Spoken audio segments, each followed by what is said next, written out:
Up, John.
What's up, hostage?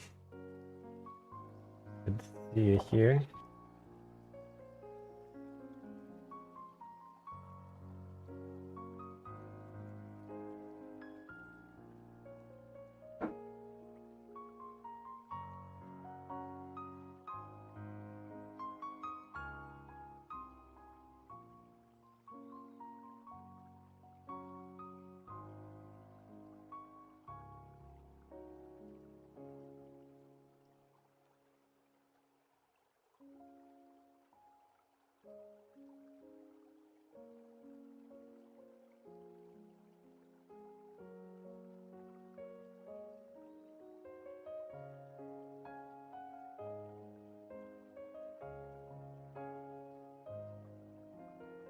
Got to change my reference.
I caved.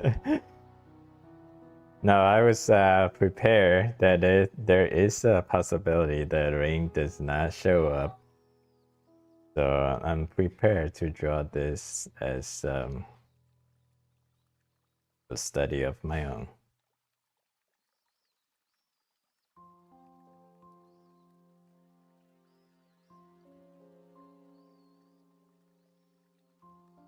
But I am a man of my word, so I say I would do it, I would do it.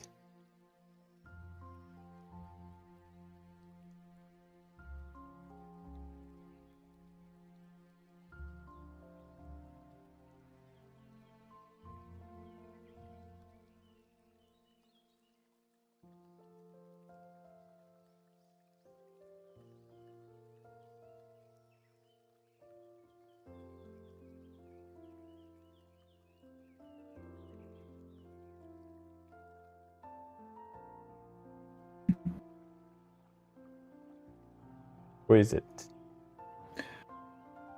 Hey, it's me. It's Psych. Oh, Psych. How have you been? Been alright? You streaming right now? Mm-hmm. Nice. Well, you got any questions? I haven't seen you. I was want to check up on you and see how you doing.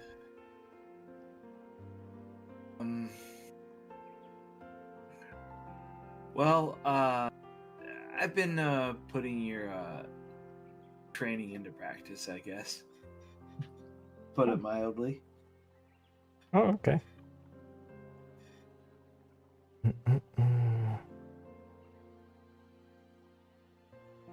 So what are you up to today? I cooked today. I tried I tried to make my own hollandaise sauce. Hollandaise sauce. Yeah.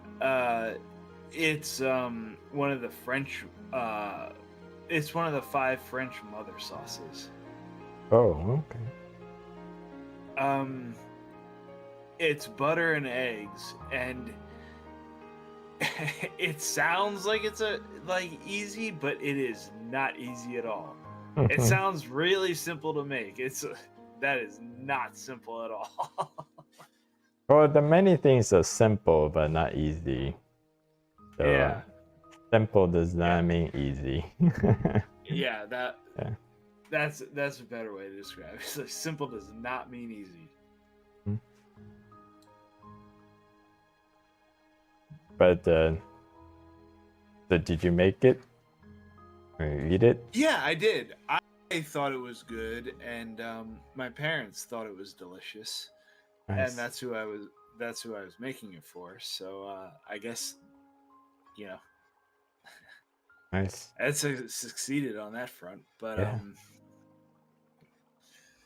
yeah. Awesome.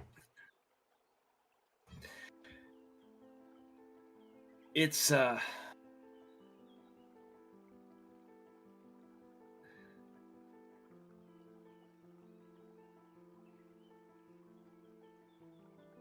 by the way, can YouTube hear me right now? Mm-hmm. Do you want it to not hear? Yeah.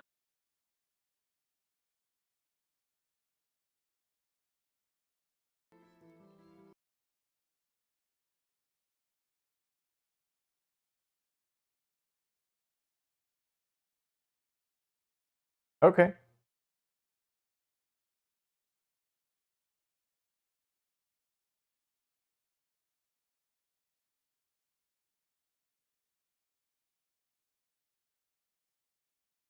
Mm-hmm. Yeah. Yeah. Yeah, definitely take care of everything first.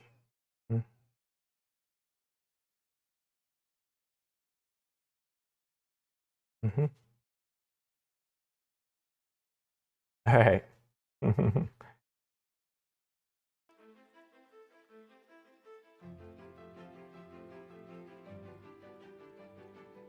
Okay.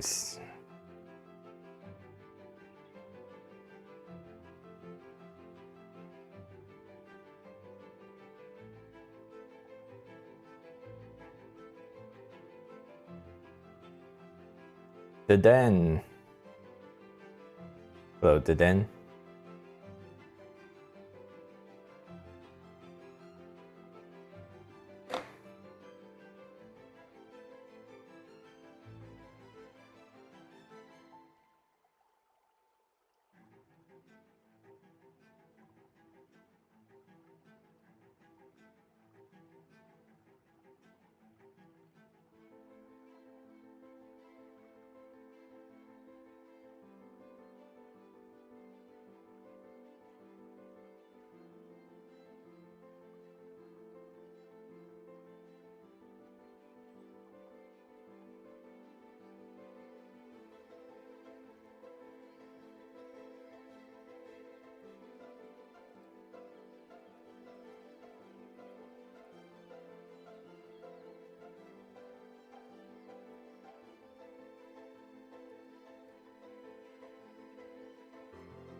What are you up to, Tyler? Randy?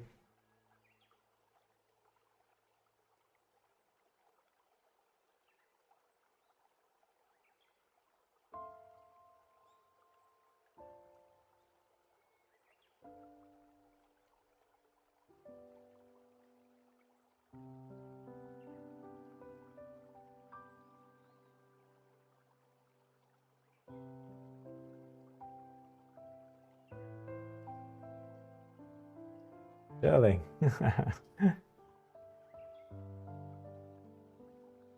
Daryl.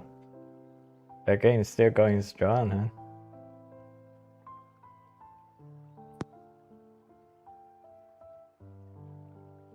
huh? Luz. Hello. Hello. How come someday you go micless and someday... Oh, it's because my family's loud, and I'm like, okay, I can't really speak today because there's so much going in the background. So I'm like, okay, today, micless. Okay. Sometimes not. So. Okay. Yeah. So where Yeah. in your house do you normally join in your... It's in my room, but like I said, like my siblings are around. Sometimes they're playing or talking really loudly, and I'm like, Yeah. well, I can't really tell them to like be quiet because they're kind of in their own free time. Yeah. So they're just, they're having fun, right? Yeah. So I'm not gonna tell them to like be quiet or anything. I'll just turn off my mic. And so yeah. Okay. Sometimes I don't use the mic, but when I can, I do. You know. Okay. I'm just curious. Yeah. Nice. How's your life this week? Oh, so busy. Oh my goodness. What project did you do?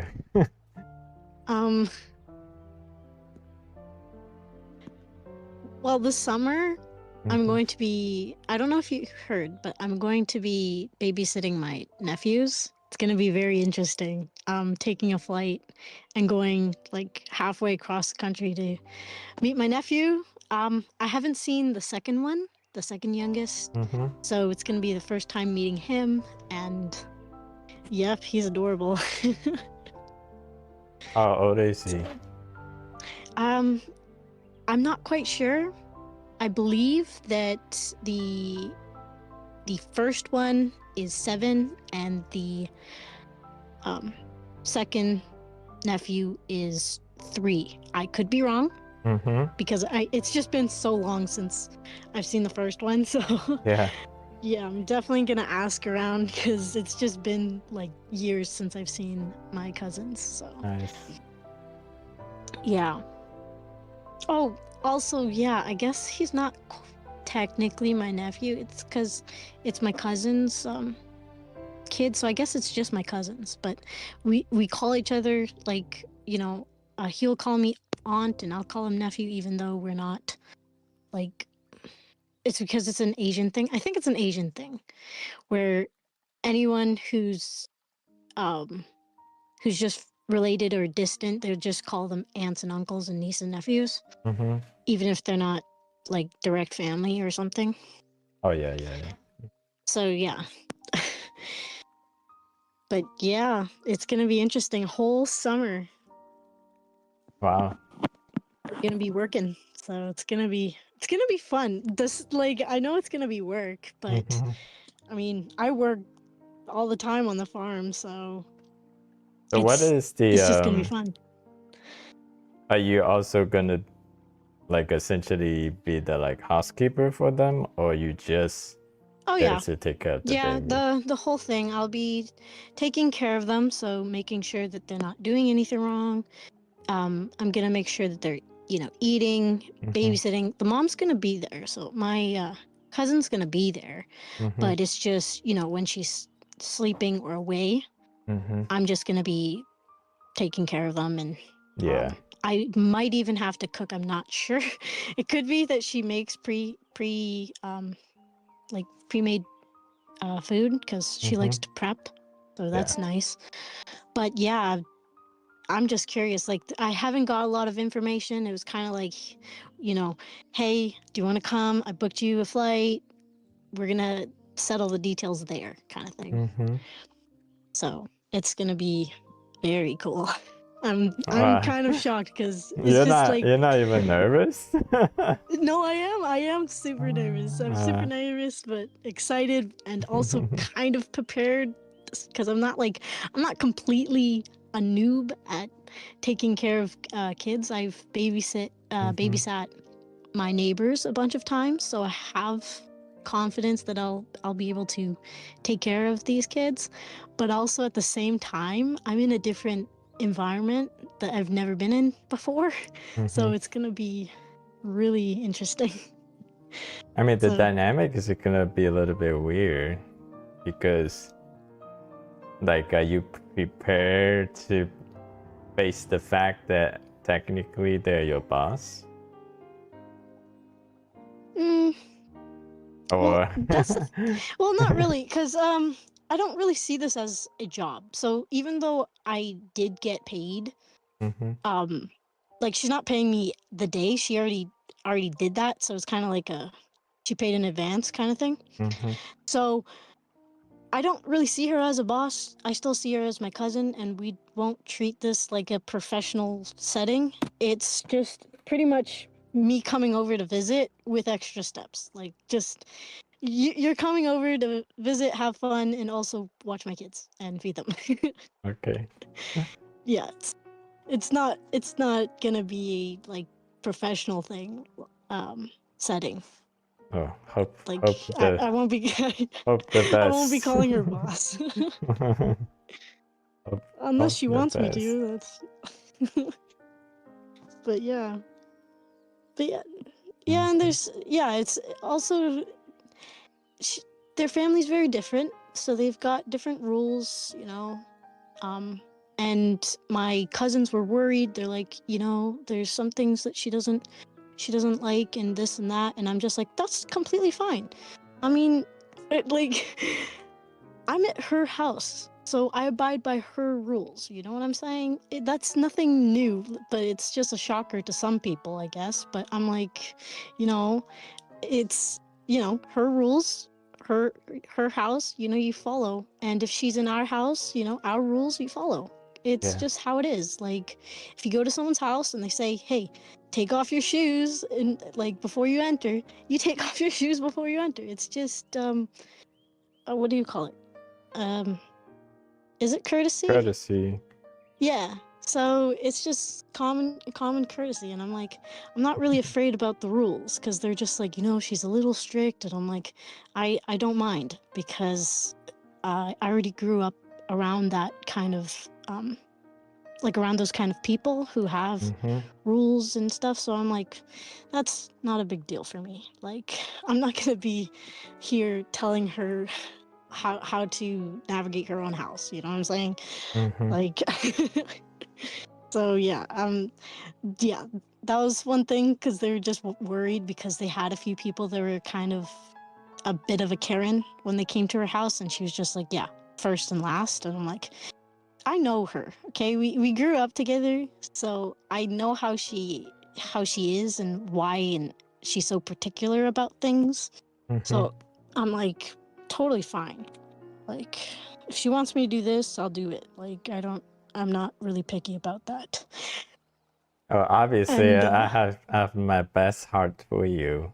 But I also am aware of a lot of psychologies that stem from this type of situations. I think you do have to be mentally prepared. So then it just won't come as a shocker. yeah. I mean, have you ever heard of the Stanford prisoner study? No. Would you explain that? So obviously, I don't. Tyler probably knows the date, but it's in the like a World War II, I think, post World War II era. So Stanford did a behavior psychology study where they put Stanford students volunteer participate in this study, and they basically randomly assign they put the students into prisons, and then so half of the I don't know the exact divisions, but some students get to become the prison guard, and some students become the prisoners. It was the 50s. Okay. So and the strange thing, so in the beginning, like all the students knew this is kind of like fake, so they were just like joking around, like be playful. But I think it took about a week. Then like the role play actually become realized. Like the prison guard actually really think they were the prison guards, and the prisoners initially, yes. I think they were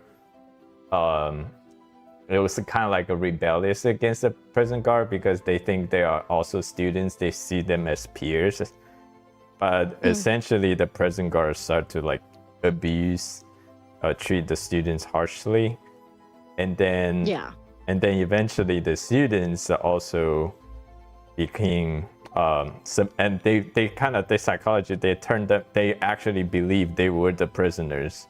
That's how like the environment shaped the roles, and I mean afterwards they completely outlawed this type of psychological studies because it's inhumane. But this is a case study that demonstrates that when you put people in different role plays in that environment, it doesn't matter like how well you know them before, but they are going to assume some kind of like a position authority. I think like in the beginning, I mean obviously you're gonna be like friends and like close relatives, but as the day goes on, I think there's definitely gonna be. I think I understand what you're trying to say here. Yeah.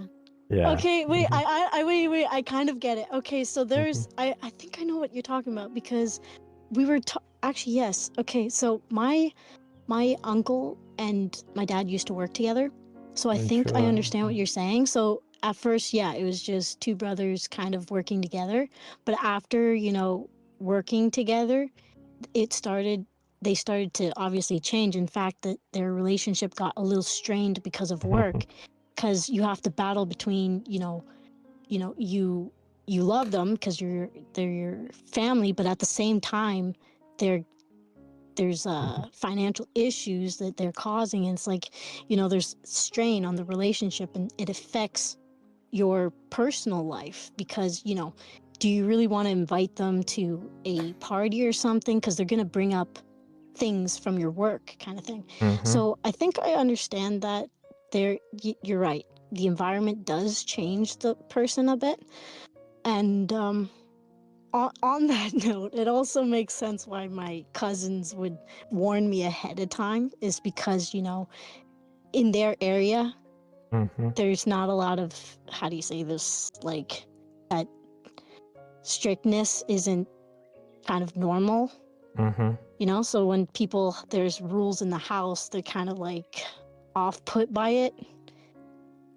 But for me, I grew up around people who had rules in their house, and I found it normal. I'm like, there should be rules. I mean, if there wasn't any rules, you'd go around everywhere in your diaper or something. Like, Oh, you know what yeah. I'm saying? So there's gotta be some. I just don't want you to come out as a shocker. Yeah. I think to respond to Tyler, yes, the studies are unable to replicate the results, but I do think at the minimum the psychology is there.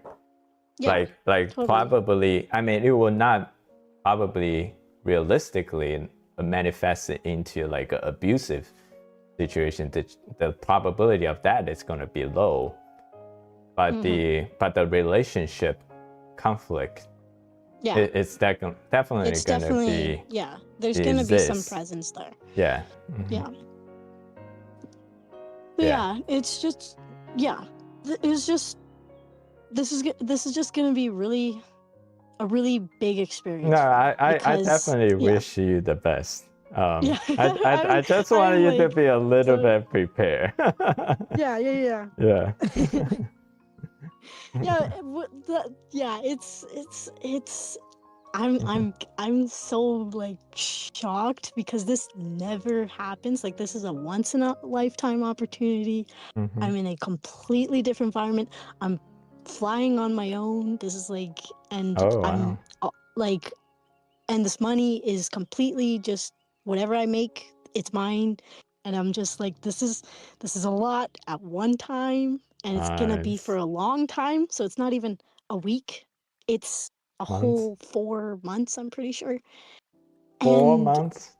Yeah, it's crazy. It's crazy. And I'm just like, really? Like, I there's a lot of responsibility that's gonna be on my shoulders, because it's not just I'm not just watching them, right? I'm also going with them different places, and this is where the risk is kind of there, is because my young brain is saying, hey, I'm visiting my cousins, but the other side is telling me, hey, if you get hurt here, like, you can't afford it. You can't afford to do anything reckless, because you're not going to be covered, right? So there's also the responsible side. So now how I'm going there is very different. I'm definitely not going to participate in sports. I'm not going to stay in the sun, because they want to go to the beaches, and I'm like, that's totally fine. And I wanted to play with them, but I'm like, this is not what I came here to do. So no, like, even though I'm gonna be missing out on things that we used to do, like, we used to play a lot, and we used to have fun at the beach, right, in the sun, but I'm like, I can't afford to get sick, and I can't afford to get hurt. So one thing I would say that will definitely help your psychology is that you need to have an exit strategy. Like there needs to be a out where if you can't do it anymore, and it needs to be on your terms, that you can come home whenever you want. Oh yeah. No, so the thing about that, so I already told my parents this, obviously, because I cannot do this. Like, I was just like, guys, like, is this an okay? So my dad is willing to, like, if anything happens, he's just like, just tell me and we'll book a flight back home. Like, that is completely reasonable, right? Yeah. And so, yeah, he was just like, just try it, this is your first time doing a big job, like, because I always do little jobs, you know, helping out the community. I get like $100 a year, $200 here, just doing little, just taking care of like old people and stuff. But this is a real job with. I'm doing it for a long period of time, like the whole summer. Yeah. So, you know, there's, you know, there's a lot to take in account of, because I'm not gonna just, you know, do a little here and now I get a break. No. I have to stay consistent and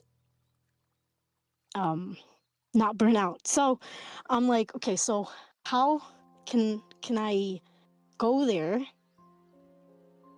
And I have to kind of remember why I'm there, because I know I'm gonna get sidetracked and I want to party and have fun with them, but I have to bring myself back and realize I'm here to do a job, and you know, I'm getting paid a lot of money to take care of the kids. That's my focus. I came here for them. I didn't come here for the other people, right? Yeah. And it's kind of sad because I haven't seen them in a long time. So a part of me just really wants to, you know, go back and connect with them and have fun again. But this isn't what I'm here for. So there's gonna be a lot of no from me. Like if they decide, hey, you wanna play soccer again, you know, all that, I'm gonna have to just reject them, and they're gonna have to take it, because I can't be doing that. You know what I'm saying? Like, you can't drag me away from my responsibility. So yeah, that's what I'm gonna prepare for, is really saying no to a lot of things. I'm gonna be like, yeah, I'd love to, but yeah, no. Yeah, I mean, they are sweet, you know? My cousins, I'm not even upset of them, like, causing any problems for me, because they're really sweet. Like, I love my family. Yeah. It's really just saying no, because they can be a tad bit overbearing and, you know, test people's limits. So, yeah, the one thing I gotta practice on is just remember why I'm here, and being able to politely decline any of their offers or suggestions that don't relate to what I'm doing, because I know for a fact I will just forget and go along with anything. So yeah, so a few rules I put for myself is that I'm definitely not going to be staying too close in the sun, because I know that I get like migraines and stuff. So stay hydrated, out of the sun, no sports, because last time I played with them I did twist my ankle. So yeah, no. That was not fun. So Yeah. no sports, no swimming, because I do not know how to swim, and that is not a time to swim. Like, if I wanted to swim, I should have been here to practice safely, you know, around people who I trust. I trust my cousins, but not as much as I trust my my parents, which is reasonable. So yeah, no swimming, and food. Yeah, I'm not gonna be eating a lot of takeout or sugar, because I know I'm gonna get sick. They like to eat a lot of takeout. Like, it's a ridiculous amount, and I'm just like, I know my stomach is sensitive to that stuff, so I'm gonna prepare ahead of time to have like enzymes or probiotics or something, because I know myself. And another thing, allergy season, so I'm gonna make sure I bring a Claritin. Oh yeah. No, Jaxie, I can't swim. I can't swim for the life of me. But yeah, congratulations. Oh my gosh. I can dip my feet in water. I love it. I love the water, but no, I can't swim. Oh man. Yeah. But yeah. So yeah, no pool parties for me. No beach. And the only thing I see myself doing would probably be bringing my sketchbook, because I don't really want to bring my devices near the kids, because you know, a lot of people, they don't care about having their phones or devices around other people's kids. And I'm just like, these aren't my kids, you know. If it was my kids, you know, it I wouldn't care too much about it, but these are hers, and she's very, you know, she doesn't really want them influenced. So I'm like, you know what, I'll just bring my sketchbook, okay? I'll just be drawing stuff, you know. You won't have to worry about me kind of influencing them, because that was the one thing she didn't like, is a lot of people coming into her house, influencing her kids, and you know, making them spazzes. But yeah, they're good kids. They're still learning, so anytime someone says like bad words or something, she's obviously gonna get pissed off. And I'm like, yeah, you don't have to worry about that with me, man. I'd be pissed off too, okay? Yeah. So it's, yeah, no devices near her kids. I'm totally fine with that, and I'm on board with that, actually. And yeah, no sugar. I'm not the type of aunt to sneak candies, okay? That's not me.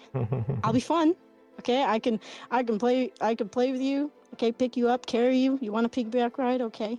But I'm not gonna sneak you candies, okay? I'm not that aunt, okay? I'm not. Oh gosh, but yeah. Yeah, sounds like you have a lot to prepare. Oh yeah. Oh man. And clothes. Whew. So I actually made a list of things that I have to remember to keep in mind, and then also clothes, because I know she's particular, and if I was her, I'd be particular too with the things that I say and do around them, because her kids are like so sweet. Like, they're so sweet because of what she does. And yeah, oh my gosh, like, they're such good kids. Like, they do not seem like kids you'd ever meet, like, around, like bad kids. Like, they are so good. So whatever she's doing something right, because they're smart. They catch on so fast. They learn so quickly how to do something. I don't know what she's doing, but they are just so ridiculously smart. Like, You say they're Asian? oh yeah, Asian slash European. So she's got, yeah, they're good. And I don't know what she's doing, like, but she's making them very sweet, respectable. They're like little men. Honestly, I don't know a better way to describe them. They're like little men, like little bosses. Like, they're so cute. Oh man. So yeah,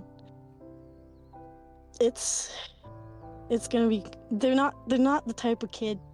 They're not the iPad kids. Yeah. They are. Yeah. Yeah. Not. I know. They're just different. I know. So yeah, I'm so excited to meet them. Like, I'm just thinking of it. I'm just so excited. Well, hope to hear good things from you on that experience. Oh, I can't wait to come back. I'm gonna be coming back in like September, so Wow. yeah, it's gonna be so cool. You think? I mean, they're probably gonna. Maybe if the things work out, do you think they may be just so dependent on you and just have you stay there for the long? That's actually the interesting part, is if, let's just say, this does work out, like, as a job, there's actually a lot of people who are looking for people to take care of their kids, because everyone's going to work now, which makes sense. I mean, you can't even hold, like, 2 jobs isn't enough for some people living here, right? So there's like families out there where both of their parents are like constantly working. So there's a lot of people who need babysitters, nannies, someone to take care of their kids and actually care about the kid. So taking care of the kid is one thing, but actually caring for the well-being of the kid is a completely different story, because there are people who will watch the kid, yeah, but they don't care if the kid is, you know, doing something bad, or if, you know, if, yeah, like like the whole being of the kid influence too. Like, there are babysitters, sure, they, you know, they watch the kid, but do they also influence the kid too? You know what I'm saying? So that's the reason why she wanted me to take care of her kid and not just somebody else. It's because she knows that obviously I have a lot of principle. I care about her values as much as I do mine. So she's, you know, I'm not going to be doing something that she wouldn't want me to do, which is, yeah. For me, it's a weird concept, but, you know, that's not everybody thinks the same. And it's just because of my environment. I'm so used to it. So I don't understand when other people aren't, because I don't live in the city where everything's, you know, fast paced, influenced, trendy, things like that. So yeah. Yeah, I might actually I get. think I mean, I think yeah, if everyone puts their mind to it and work things out of good faith, then usually it's worked out. I mean, you guys probably didn't know this. I was raised by someone like you when I was a kid. Really? Yeah. It's not uncommon in Asian family. Not just me. So the scenario in my family was me and my cousin. So blood relationship, we're cousin, but we grew up under the same roof until we went to college. So basically we're like brothers. So brothers, cousins. So we actually grew up in my grandparents' house, under the grandparents' house. So similar story. Yeah, we went to school in the zone of my grandparents' house zone, not my parents' house zone. Okay.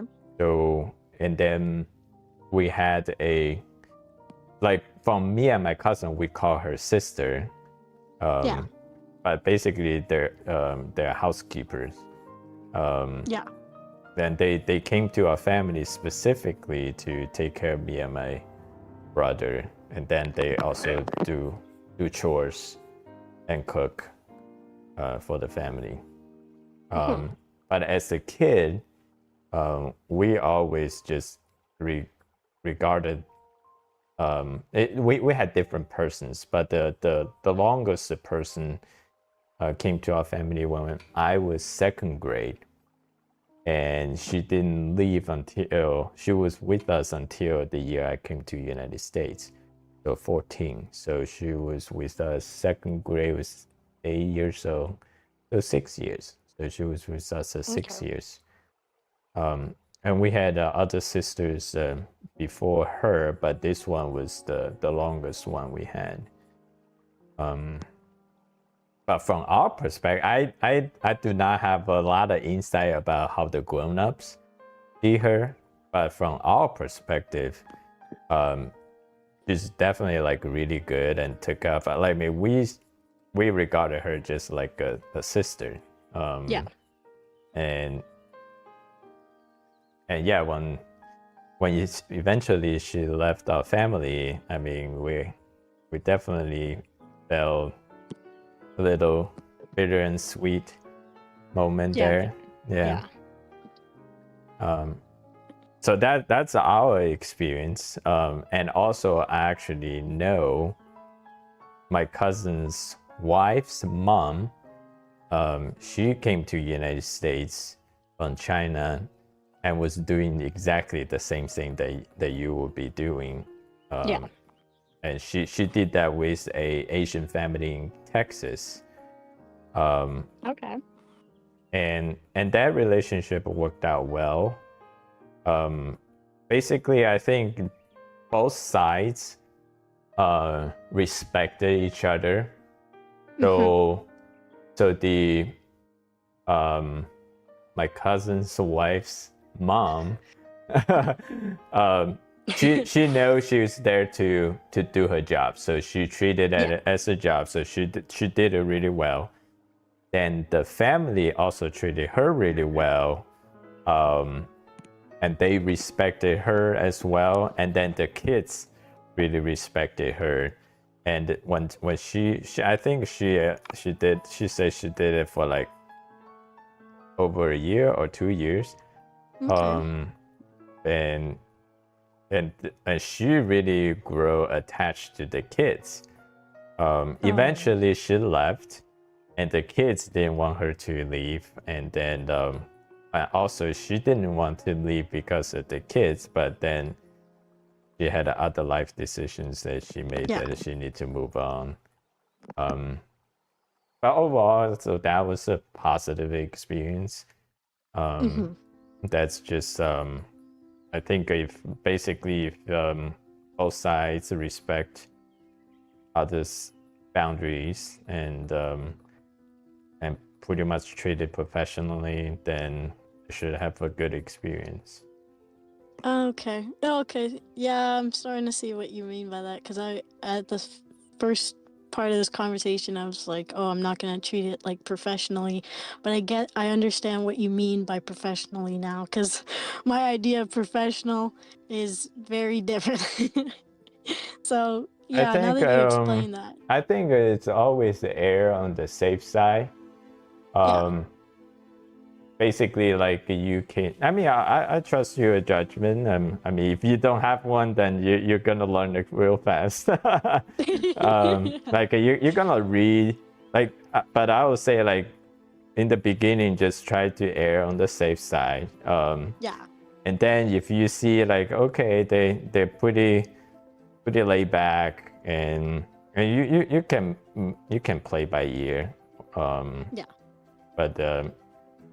But usually it's always good to start off strict and conservative and reserved, and then gradually become more familiar and loose. Versus the other way around. That you don't want to be loose at the start, because they have an expectation for you to act a certain way. So if you don't do that, they're like, why did we even hire you, kind of thing. So but that's the thing. It's gonna be so interesting. I just find that like this is a really like interesting opportunity. I'm excited. I'm slightly prepared. I feel like there is some preparation that I should be looking into, like if I were to actually do this as a job, like long term, because she was talking and she was like, there's a lot of families out there that need people watching their kids, and they don't trust a lot of people to watch their kids, and if you're really good, they would love to hire people like you, or if you knew other people, they would want to hire them too. It's a growing theme. There's just so many parents that can't or just don't have time for the kids at all. So there's a lot of job opportunity there. Nice. And and the thing is, I don't have a lot of experience in anything else. So like this is kind of something that I've kind of practiced a lot already. Taking care of people, taking care of animals, taking care of plants. I don't really know how to do anything else other than that and art. So, that's that's already okay. It sounds pretty bad. What I mean by that is I'm good at a lot of things, but I haven't really stuck to one thing. So there's a lot of other jobs that I can do. Obviously, I can, when I was doing yard work or doing, well, it's not construction, but pretty much just assisting in construction. Like I've done a lot of small jobs everywhere, and most of it's just assistant because I haven't done like a solid job. It's all just little jobs everywhere that kind of add up. But yeah, taking a job in a certain direction, like just babysitting, just focus on babysitting in itself, I haven't done that yet. And I'm looking to do that because it seems very feasible and possible because it's in demand right now. And I mean, it's I something think it's more than babysitting. Yeah. It's, I mean, like a home service. Yeah. Yeah, I guess it's a little more than just babysitting because I'm going to be cleaning up and making sure they're fed. So it is kind of like home service, nanny. And yeah, I'm cleaning their house. So it's like a all-in-one package. Yeah. So yeah. And if I do get good at it, because I'm not going to just say that I am or not, I need to do it to know. So if I do get really good at this babysitting, I'm going to look into it, maybe take it professionally. Yeah. And that'll be my direction, because I've been looking at other areas, like what else, other jobs I can do, and I'm really not like working well with it. Like I can do a lot of things, but it's just I'm not really good at it. So if this is something I'm good at, I definitely want to like just go in that direction. So yeah, I think the main thing is you have to enjoy doing what you're doing. Oh yeah. Yeah. Because well, that's why I'm excited too. Yeah. Yeah. There are people like really enjoy taking care of the elderlies. Oh, yeah. They're in that kind of role. My wife has a friend. She used to be a nursing home caregiver. And she said she's just enjoying be friends with the elderlies. Yeah. Yeah. My mom used to do that. She actually used to be a nanny. She used to clean houses and take care of old people. She worked at a nursing home, taking care of elderly, and she enjoyed that. She loved doing that, and people. She had a good reputation. Like she was only supposed to take care of this girl's daughter for a few weeks, right? But she did it really well. She did extra stuff that she told me, if you want to, referrals, right? Yeah. If you need a good word, right? And she's just like, she did extra stuff. She cleaned up the house even though she didn't need to. And when the girl she was working with, the girl who hired her came home, she was just surprised about everything. She's like, her kid's asleep, the house is clean, and she's like, you know what? I know someone who needs you to do that, right? So my mom got a lot of referrals back in the day when she used to do this job, and she said, yeah, it was easy way to make money. Also really good if you love kids. But that's the thing. There's going to be things that, like, if you don't want to clean, if you don't want to take care of kids, this is really not a job. Or if you're not responsible, this is really not a job that a lot of people can do or have patience for. Yeah. So, yeah, she's just like, but if you're good at it, then yeah, you should totally look into it, because she loved doing that. And yeah, she was able to have a lot of time off too. So that was a good thing. Mm-hmm. But Nice. yeah, that's my summer plan right there. It's gonna be exciting. It is exciting. Oh my goodness. Yeah. It's I'm gonna prepare myself. Have you been to their house before? And I've never been to her house, but I've been to my cousin's house. They've changed so much. Like, if I go back there, I'm gonna feel like a complete stranger, because there's just been so much change in the last 6 years. Mm-hmm. So, oh my goodness, like, all of our memories and moments are still there. So if I go back there, it's not like they're different people. It's just the environment's completely different. So what I thought I could do now is definitely not going to be the same. Obviously, there's going to be some changes, but I'm just excited to meet them again and see my nephew, because I haven't seen the second youngest yet. And from what I told, he's interesting, that one. So Yeah. that's gonna be exciting. Nice. Well, good to hear from you. And when is that gonna be? That's gonna be May 10th. Oh yeah. That's 2 weeks away. Yeah, I know. Oh man. Oh, but yeah. Oh, and I didn't even get to the good part yet. There is actually someone who's waiting for me over there, and that's interesting, because I'm not gonna get too into it, but let's just say my church community is a small community with a lot of people. Okay? Yeah. And there's some people that are waiting to meet me again, and I've met them before. Family friends. And yeah, that's gonna be interesting too. Like in a like romantic side? Not well, I don't know. I don't know what it is yet. I don't know what it is.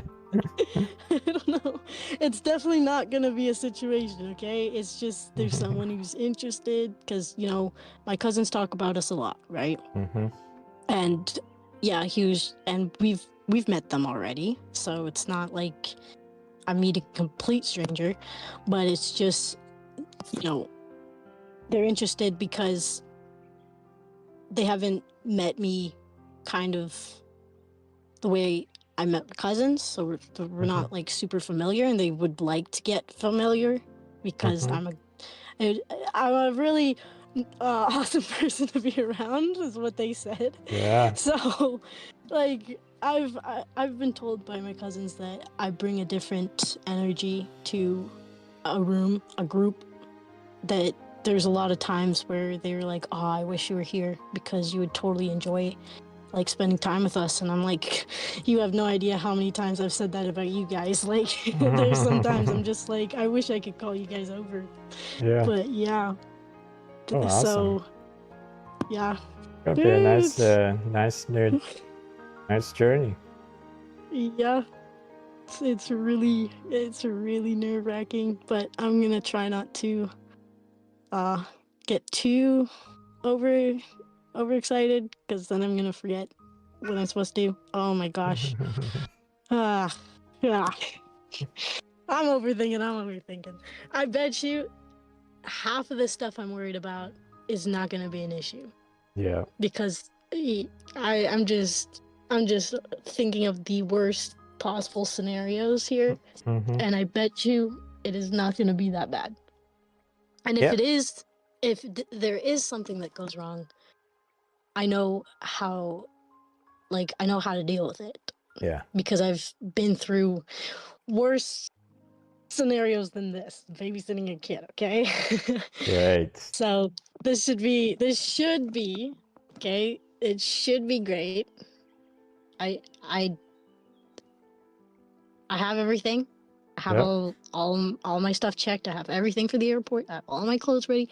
I have the list of things that I should be aware of, and all the money stuff and everything has been paid through and everything. So Nice.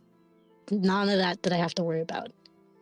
And I got my passport already renewed, so that is everything's good. Everything's checking. So let's just hope that the next 4 months is gonna be good. Wait, is it still in Canada? Yes. Do you need a passport? Yes, because I'm going to also travel to the US because they okay. have family there that they're gonna visit for the summer, and they're taking me with me. They're taking me with them. So Yeah. yeah, Nice. it's gonna be the first time I get to visit. No, I've been to America a few times. Never mind. I thought this is gonna be the first time, but no, I have been to America a few times. Been to Buffalo and New York. Oh, cool. Yeah. Yo, Up, Sorak. Hi, Sorak. hello. Did you Hello. just get here? I've been here for 30 minutes. Nah, Oh. just kidding. I was about to say, I'm like, I heard you pop up. Yeah, I just got here. Oh, then you miss Luce's epilogue. Yeah. I read it. Yaxi saying that you can't swim. I was like, oh, maybe that's what they're talking about. Oh, okay. I'll shorten the story. Long story short, I'm going on a 4-month trip to babysit my nephews, and it's gonna be in the summer. So there's gonna be they're going to beaches and lakes and stuff like that. Maybe even a pool party, but I cannot swim for the life of me. So I'm gonna avoid swimming. I'll probably just sit on a chair under some shade with Just some put the legs in. drink. Yeah. And just watch him. Yeah. That's it. Oh man.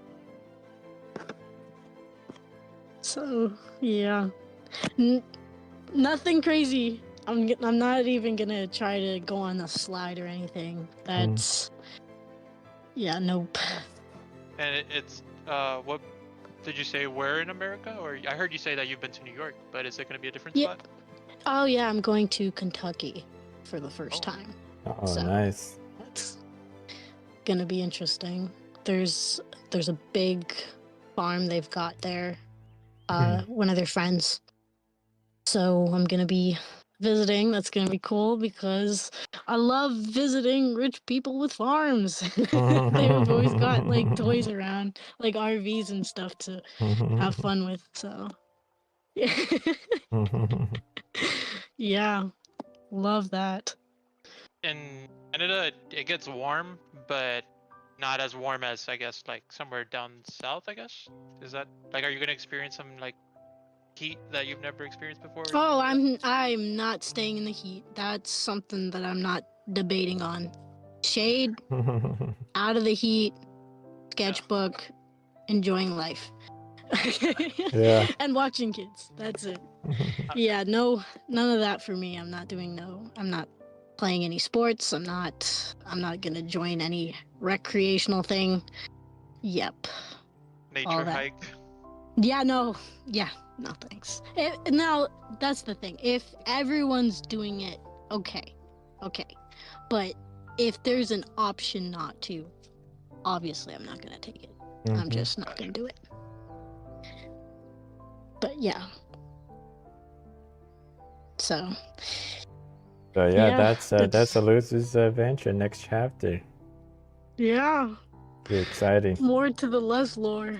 I mean, maybe you can just write that experience as your manga. Oh, I should totally add that to my manga. Oh my goodness, I'm gonna do a lot of writing. I should do a lot of art and writing while I'm there. That's gonna be good. Oh gosh. Luce's adventures. Come up with Sepson and has even left. Oh man. Oh, I forgot to say, but my aunt and uncle's gonna love me. Oh, jeez. So I left an impression on them the last time they came here. So I was a bit overdramatic when they left because I always love to raise a few people you would know. So my uncle and aunt came to visit us here, and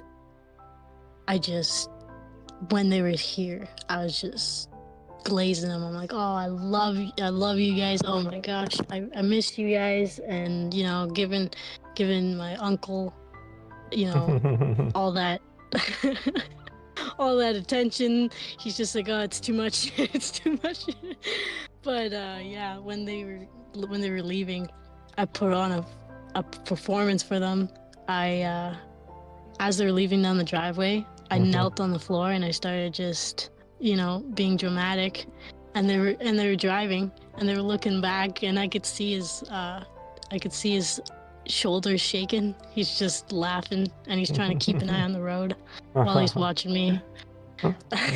He's just like, why are you so dramatic? Oh man, my aunt was talking about it the whole time. She's like, did you see it? Did she see what she was doing? And he's just like, I'm trying not to. I'm trying to stay on the road. But yeah, oh my goodness, they're gonna miss that. Yeah, my uncle misses me because he says I remind him too much of my dad. So whenever I'm over, he's just like, it's like your dad's over. So yeah, oh man, and they have like this sibling rivalry. So my dad and my uncle, they have like this they fight over like petty things. It's just hilarious. And yeah, there's like this slight competition to him. So there was one time I came over to his house and we were eating pancakes, and I'm just like, oh, because my dad's a chef, right? He was like, oh, my dad would make these crepes. They were so good. And I was just glazing my dad and his cooking, and my uncle's just like, oh really, okay, well, you should try my pancakes and then compare them to your dad's. And he made these like jumbo pancakes. It was a cake. It was really a pancake. And I'm just like, this thing's thick. Are you sure it's cooked? And he's just like, I'm sure it's cooked. And so we ate this cake. Wait, your dad from a and your pan. uncle don't have the same dad? Oh, my bad. Yes, they do. Sorry. Yeah, his brother. Oh, So, okay. Yeah. So he's just like, are these pancakes better than your dad's? I'm like, these are two different kind of pancakes. You can't compare a crepe to your cake, okay? Like it was a cake. Like the pancake was massive. I'm just like, I was scared that the middle was gonna be raw, but he was right. Like the whole thing was cooked through, and it was just this massive cake. He's just like, why do you have to make stacks of pancakes when you can make one big cake? And I'm like, the reason, like for me, I was thinking the reason is because you don't want the middle to be, undercooked. But he cooked the thing. I don't know how, but he had a technique and he cooked the whole thing. And I'm just like, this is massive, man. Like for a single serving, you are crazy. But oh goodness, yeah. But that's what I mean. Like there's a slight civil rivalry. So anytime that I'm over there, he's always making me a messenger to send back to my dad, of all the great things. You're gonna be disappointed with our syrup. Oh, geez. Yeah, that's not the same. Oh no. Oh, not the. What is this? Not the corn syrup. Oh. Yeah. It's not the same, okay? There's some people that are like, it's the same thing. Oh, it's not the same thing. The consistency is not there. The flavor is not there. Yeah. But yeah, oh my goodness. Yep, that's what I'm looking forward to. Honestly, I'm looking forward to seeing my uncle again. Yeah. Oh, he is something. He's a character. And it's, I have a story of one time Oh. I went to a farm, but this farm was in Ohio. okay. And like I didn't know what to expect, but when I first got there, like it was just like 5 of us, my aunt and my uncle. Like I went with them, and we met my uncle's brother, but he's not related to me, right? Like it's and when I first met him, he's just like, have you ever been to a farm, right? Like, what do you want to do? And he just like he he had a 4-wheeler, and Oh yeah. he's just like, take this, like, and I just spent the whole week on the 4-wheeler, and I was I was like, I got like so comfortable with it. I started speeding so quick with it, and he's just Oh like, yeah. he's just like, calm down. The the owner of the farm, he's gonna like get mad at me because you're going way too fast. Yeah. Oh yeah. I It had love like a those. speedometer. I was going like 50 miles an hour. Yeah. Yeah. You're gonna hurt yourself. Just be careful. Oh yeah. Oh my goodness. I have to restrain myself because I know their farm has those 4-wheelers, the ATVs. Oh, I love those things. I had one here until it broke down, but yeah. Oh my goodness, I love those things. One time So we I'm got gonna stuck in restrain mud. because I know how they are. Like they are nice, so they're gonna say, "Hey, you know, you can take this. You can take it." I have to like refuse these people. Oh my goodness, it's gonna break my heart a little bit because I love driving those things. Oh, there's one time actually I went with my neighbors to cut his wood because he needed help, and we went into his forest, and I was just like, "Oh, are we walking there?" He's like, "I ain't walking." Like he's just like, "I'm old. I'm not walking there." And so he comes out with these 2 ATVs. Not really. He had an ATV and a trike. Like yeah, To it was hold the just wood. to haul the wood over, and he had the other one hooked up to the log splitter. So he's just like, "You take this one, and I'm gonna go on the other one, and you're gonna meet me over there." And then he's gone, and I'm like, "Where the heck did he go?" He's already gone.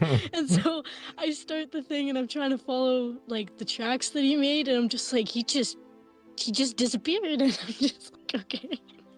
And so I caught up to him, and we cut his massive logs and split them for him, and stacked the wood, and it was heavy.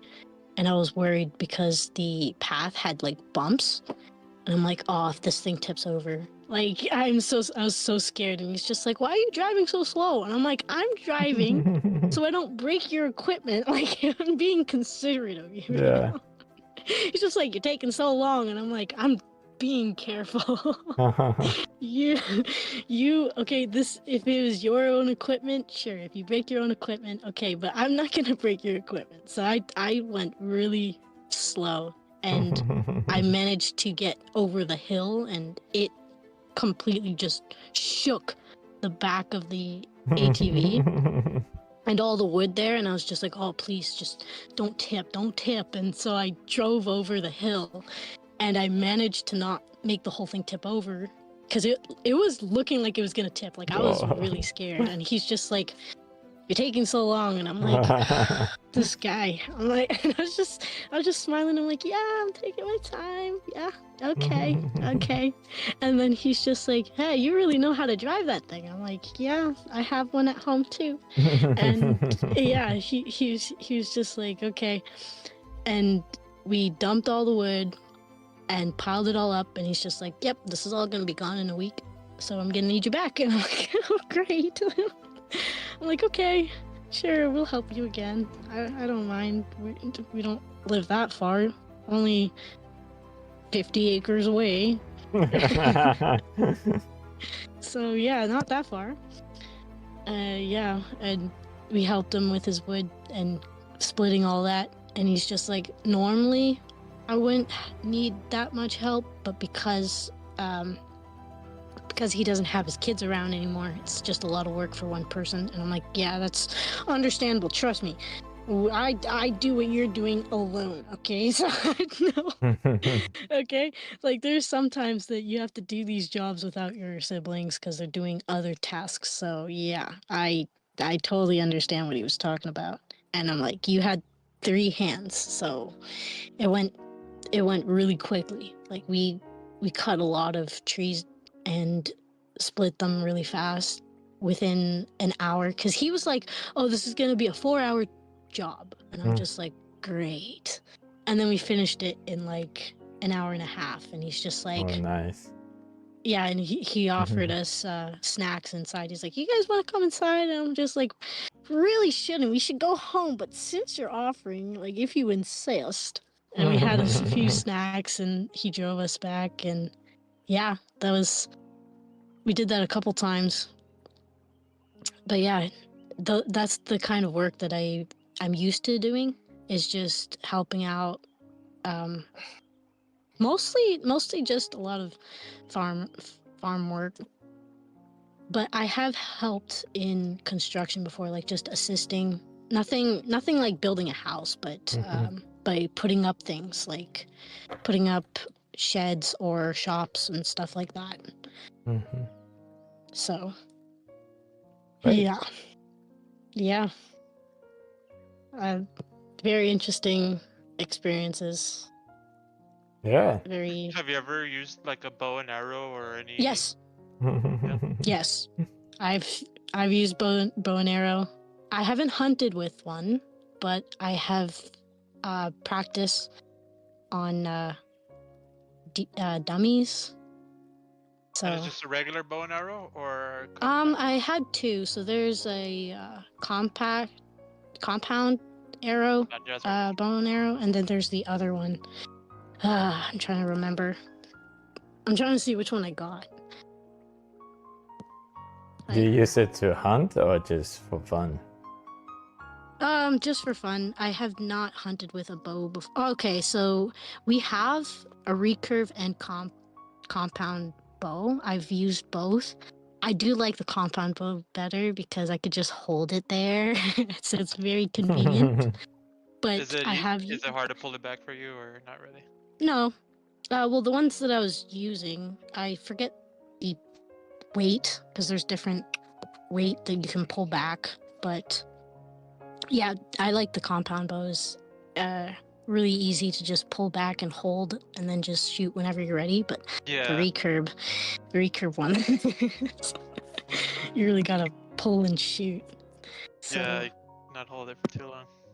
Yeah, you can't really hold that one for too long unless you're strong enough. My brother makes it look easy. Ugh, yay! Like he makes it look easy. Like he was shooting some, and I'm just like, oh, it shouldn't be that hard. I go and do it. I'm like, ow! Like my whole right arm's sore. I have a compound bow, my bad. But I one time dry fired it because I was. Oh no! And the string like tore a little. Yeah. So I don't want to stretch it anymore. Yeah, that's I'm what like, happens. all right, it's like a time bomb now. I don't even want to touch it.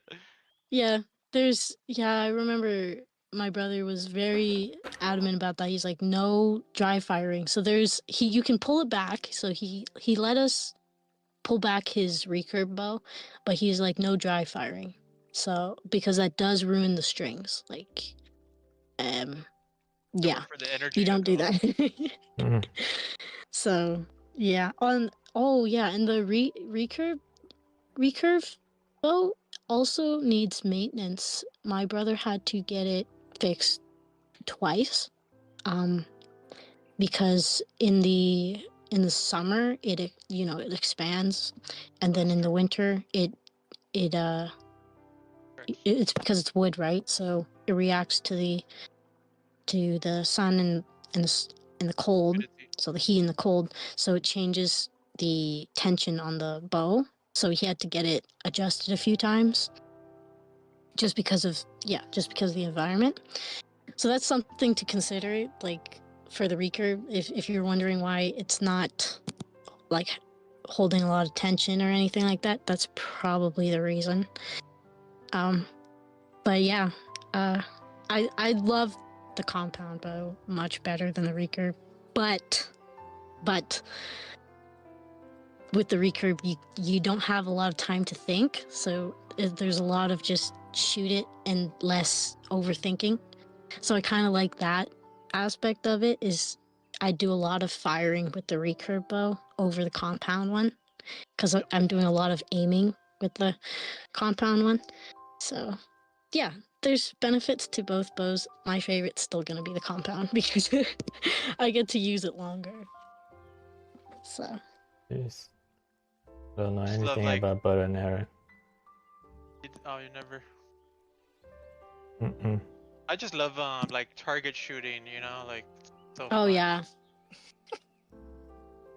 Like even I have like a little 22 rifle. Mm-hmm. Okay. Like I have like a railroad, not tie. It's like a plate that I have for a long time, and like I just shoot at it, and Yeah. it's like 300. It's like around 300. Yeah, like a length of a football field, 300 feet. Mm-hmm. Okay. And I like it's just like it's super fun to hear that ring whenever Oh you yeah. hit it. Yeah. Even just little 22.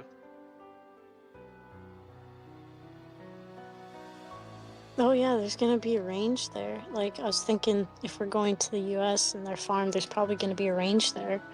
Probably gonna be firing, which I'm not gonna participate in. Like I said, I'm gonna be a nice, responsible adult.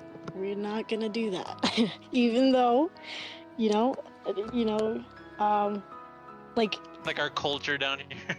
yeah, because I know I'm gonna be tempted to do it. Like I love ranges. I love target practice. Like there's so many times where we went to like these family gatherings, and there's like a range there, and there was actually they did a game, so there's points, and if you hit certain targets, you get points and you get prizes and stuff. And I'm just like, I was so excited because when I was little, I was only like probably 13 or something, or 12, and they gave me.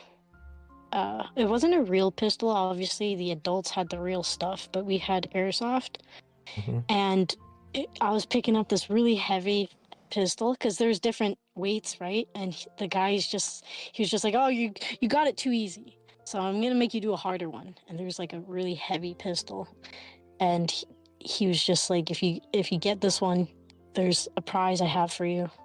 And I managed to hit a bullseye by a lucky shot because I ran through like 5 of my shots, and I was just like, oh, there's no way I'm getting this. And then he told me a tip. I forget the order in which you're supposed to do it. I think for bow and arrow, you're supposed to either exhale before shooting, or it was the gun where you're supposed to exhale and then shoot.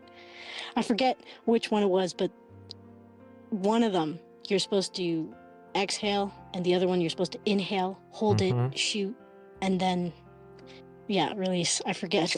Oh my goodness, that's not very useful information, but I just remember he was saying something useful to me, and I was able to get the bullseye. But That's yeah. fun. Yeah. So I'm very familiar with bows and arrows and airsoft and gun ranges, stuff like that. So yeah, so when you were talking about the bows, I totally understand what you were talking, like what you mean. And the ring, yeah, they had metal targets, so when you did hit, you can hear it. Because you little boost of dopamine, like oh yeah. Yeah. Like yes. Yeah. Oh man. Have you've been to ranges, right, Kenan? Yes. I personally own just a pistol. So Okay. I go to range for that. In the Navy, that we have to qualify rifles and Yeah. pistol. like I wish we have to shoot it twice a year. Okay. Just to keep our qualification. That makes sense. They give you like a badge, right, or something? A ribbon. So if you shot expert, you get to wear a medal, and you get a silver letter E, on the ribbon. Okay. But most people don't wear shooting ribbons. It's kind of like the lowest of the low. It's like you don't have any other ribbons, you wear your shooting ribbons. Yeah. It's like a participation ribbon. Sometimes you'll see like I've seen like generals with like they're just covered in Or ribbons. walls of ribbons, yeah. Yeah. Like, oh, what is that? You know what all Yeah. that means? Most of That's the gotta be people, most of the people who are humbled about, so the uniform regulation allow you to wear the top 3. So most of the people, like in at work, even if we just wear service khaki, so you have to wear ribbons. But you're allowed to just wear the top 3 ribbon, which is so much easier to move around. But some people they put like the walls of ribbons on their on their service dress uniforms, so when they go to ceremonies they can show off their decorations. Yeah. Jeez. A lot of ribbons are not that meaningful. It's like participation ribbons. Only a few of them, like combat ribbons, they are more meaningful.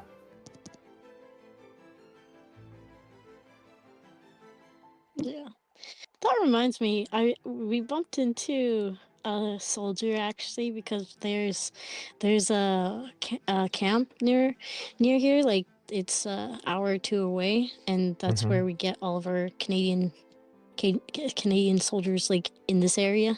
So of this province, it was kind of like known for it, and we bumped into him, and I was surprised, because I was just like, I'm not sure if he is or not.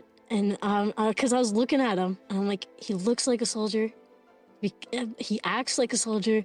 I don't know. I'm just gonna salute and see, because the last thing, I'm sure it's gonna be embarrassing, but I don't care. I want to double check, because he looks like one. He acts like one. So I went and I saluted to him, and he saluted back, and I was like, I knew it. I knew it. Something about him, and he laughed, and he's like.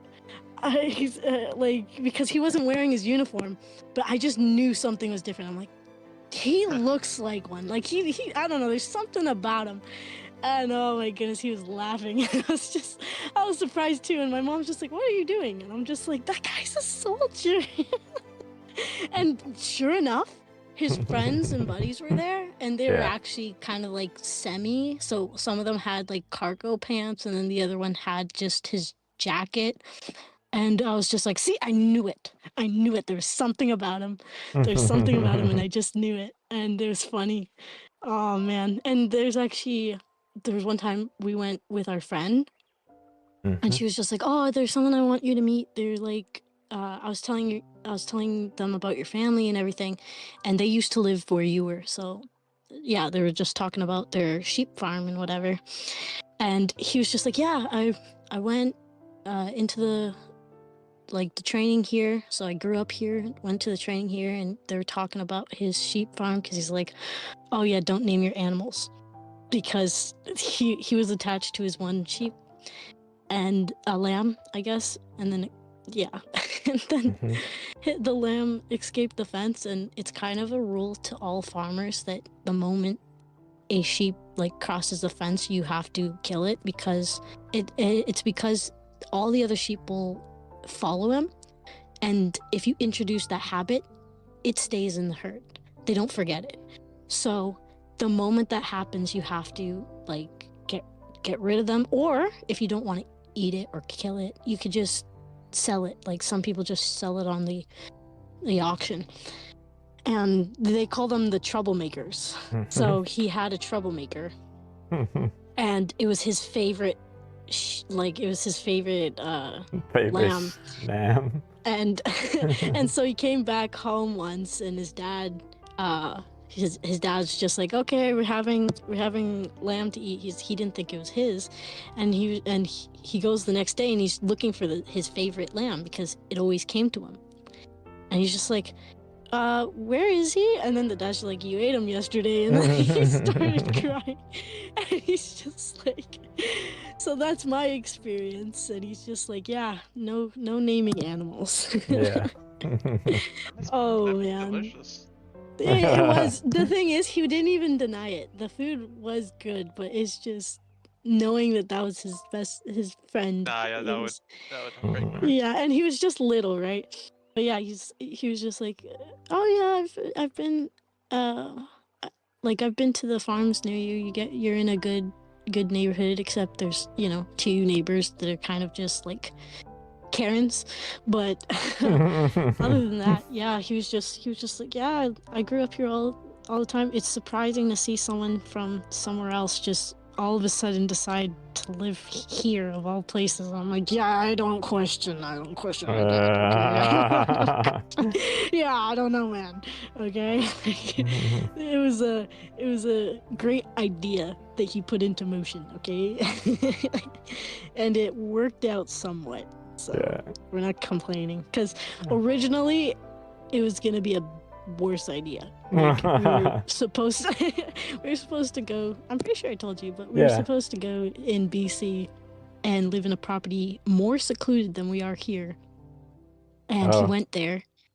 Yeah, he went there and he saw the property and he's just like, this place is crap. Like there's one-way street and the plow never goes there, so the snow is just full to the top. Like the only way you're clearing it out is if you have your own vehicles, and there's a bridge.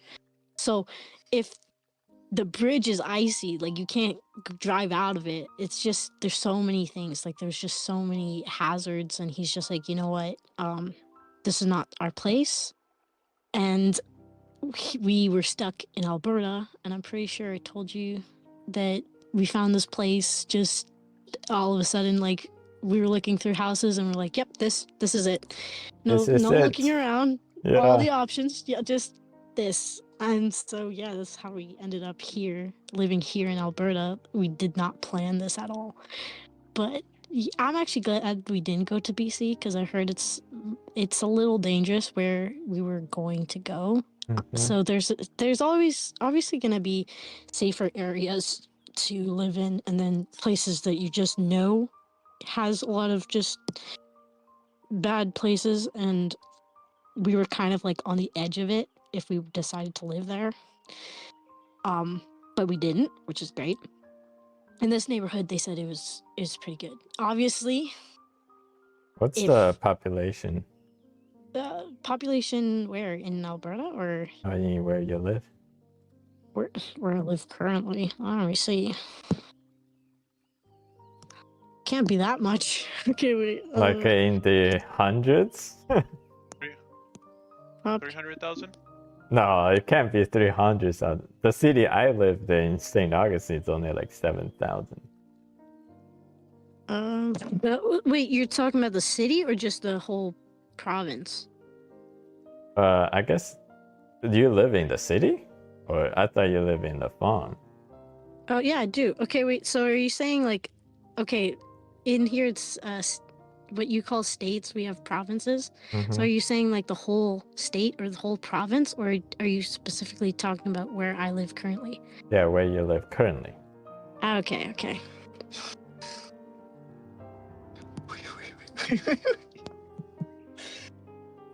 What do they call this place? Okay. Yeah, I'm trying to look it up. I'm like, where is this? What city called? Oh, what's my village called? Because I live in a city, right? But then there's a county. Yeah, that's what it is. It's a county. We have just 6,000 people. Okay. Yeah. That's That's not bad. So, but that's not rural then. no, that's the city of St. Paul. We're in the count. Okay, so what's my county then? Okay, because I don't live directly in the city. This is kind of like the population of the city. Where people in. Because I guess the county would be bigger, so it would be like it's harder to tell. Okay, let me see the county that I live in. Oh, what's the county called? Okay, let's My see. city has 300,000 people, and I thought it was small. Oh, Okay, Oh, we you have have 300,000. Wow. let's see. The people residents here, there's only 24 residents. Yeah. Geez, only 24? Well, that makes sense because most of it's farm. Okay. my God! And then there's like there's a city across in Mexico, right? Yeah. Mhm. It's called New Laredo. Like I live in Laredo, and there's a city called New Laredo, Mm-hmm. Spanish, and that city has 400,000 Yeah, people. and I thought Oh.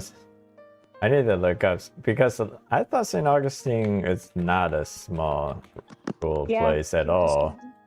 But Sure. last time I looked up the population. Oh, okay. Now it says 15,000. 15.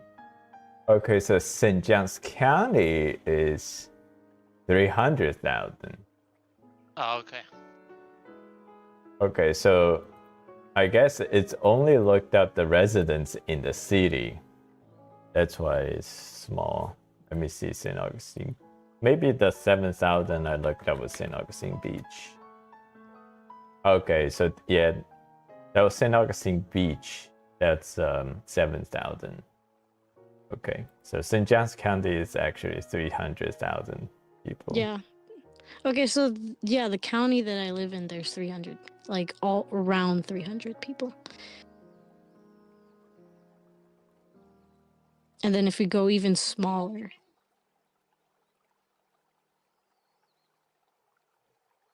and then if I talk about like my area, which is St. Lana, there's only 24 residents. So even smaller. That's kind of weird.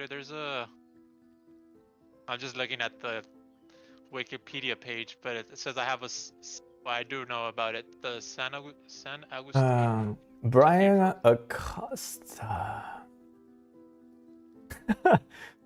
Right, hey Brian Acosta. Your name sounds very familiar. You live near St. Augustine? How near? For St. Augustine, you have Palatka, Daytona, Palm Coast, Jacksonville.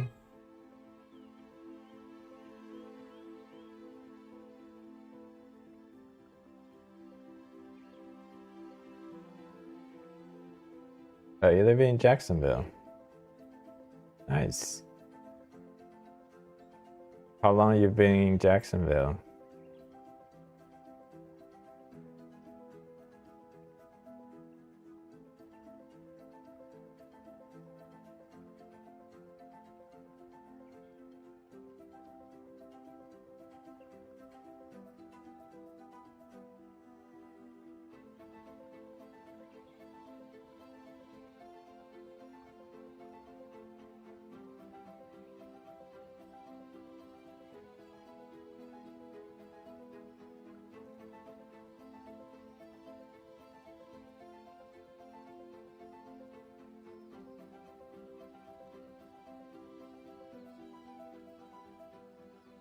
Oh wow.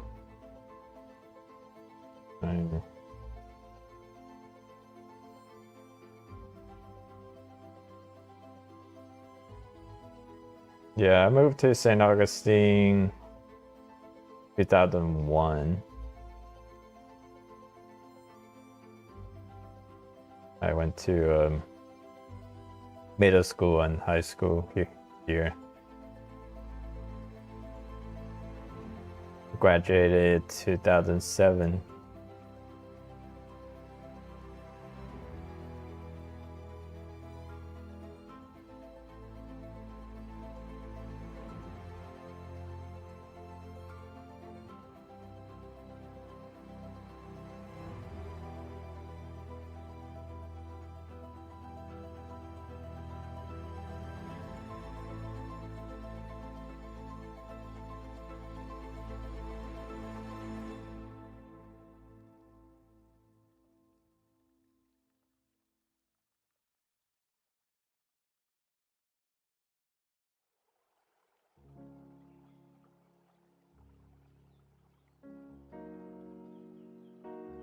Yeah, I'm probably gonna have to do some stuff now, so I'm gonna go. You guys, Yeah, nice yeah, to it was have great you. hanging out. Yeah, Catching have up. a good one. All right. Yep. Peace. Goodbye, guys. Bye.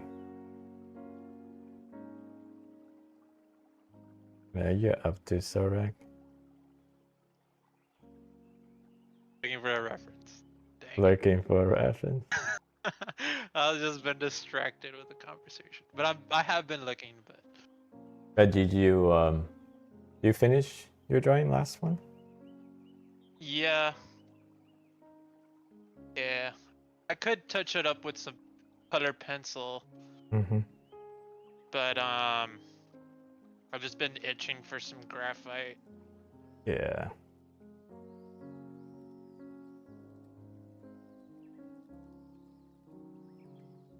Mhm.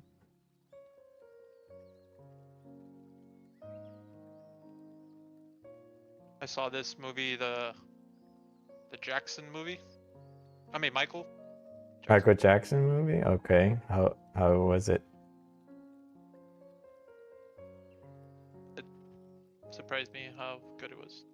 Oh, really? Yeah. Is it on like Netflix or it's in the theater? In the theater. Is it I don't family know if it's on friendly? Netflix, though. Yeah, definitely. I saw it with my niece. Oh, it's good to know. I mean, oh well, yeah. I don't know the rating, but we did see it with my niece. Hmm.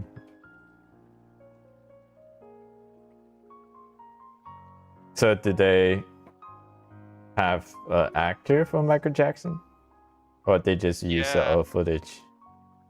No, Or it's actually a movie. It's not Yeah. a documentary. right. Oh. I think it's his nephew, so it kind of even looks like him. Like, so it's kind of like, I'm like, well, this is a good job. Nice. And it's not AI, like, they're not like CGI and anything. Yeah. So it's just like the biography of him? Yeah. I guess like if you know his whole life story, you already know the movie. But there was some things that were there that I was like, oh, I didn't even know that.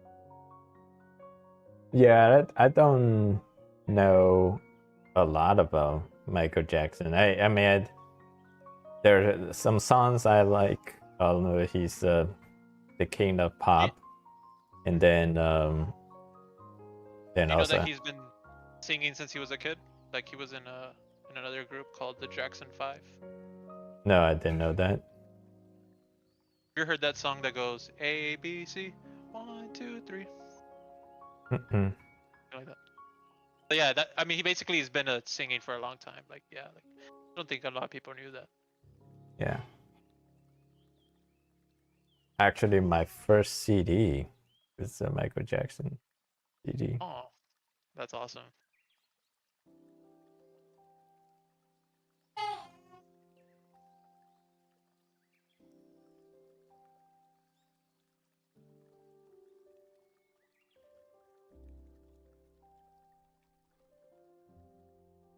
Jackson 5 is pretty well known. What's Jackson 5? That's the album? It's their The name group? of their group. The Yeah, group, yeah. it's him and his brothers.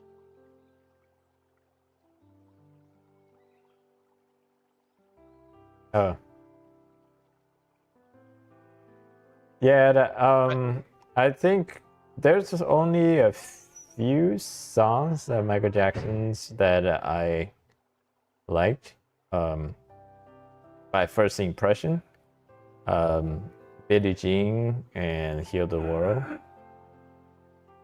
And then like Thrillers and some other songs as I got older and I started to enjoy them more. But overall, like I know Michael Jackson's influence, but I don't like. There are not that many specific songs I like, other than his like really super popular iconic songs. True. Yeah, I remember when I guess he passed away. Like it was like everybody was so sad. But the whole like change that he was going through, like I know going through that time, I just know like people are very critical about his change. Did they talk about that in the movie? They kind of brought up the origins of it, but I wouldn't say that was the focus of the movie. Okay, Like so they kind of like touched up on that, but like you kind of had to be like, oh, like that's not the main point of this movie, I guess. mm-hmm.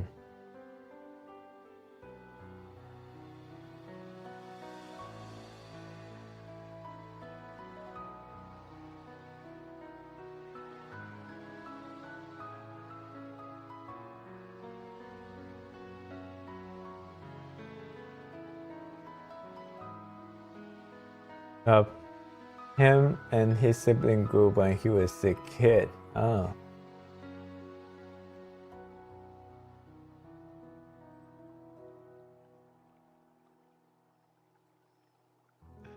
Yeah. So Tyler, you a big Michael Jackson fan? It is good.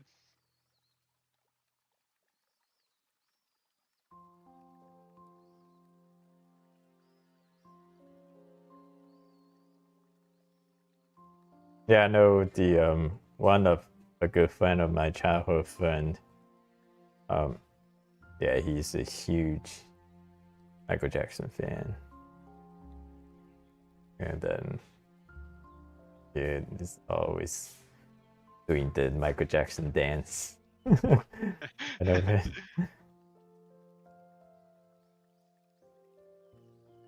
What's crazy too is correct me if I'm wrong, but I don't think he was the first one to do the moonwalk, but he like his moonwalk was legendary. Yeah, I don't know.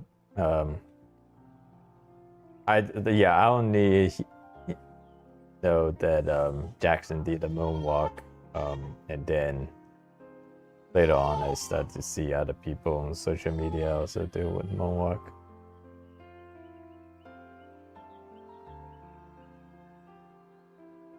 Huge fan. I like everything from his prime. Yeah, Thriller is still one of the greatest albums of all time.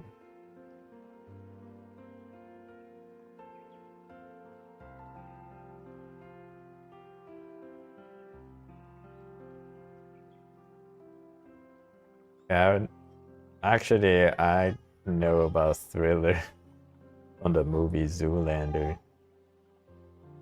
Zoolander, really? It comes out?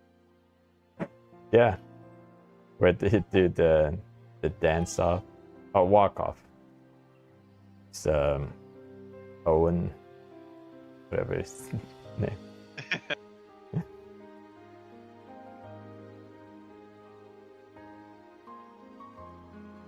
No, that's Beat It, right?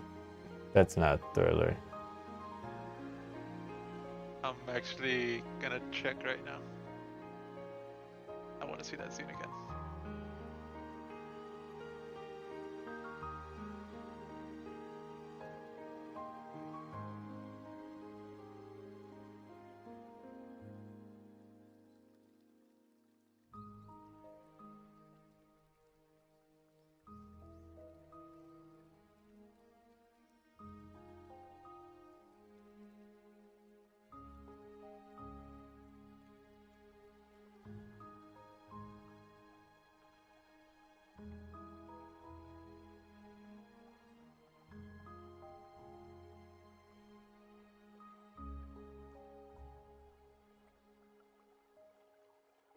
Just beat it. It's beat it. Yeah. Yeah.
I was in 6th grade when he passed away.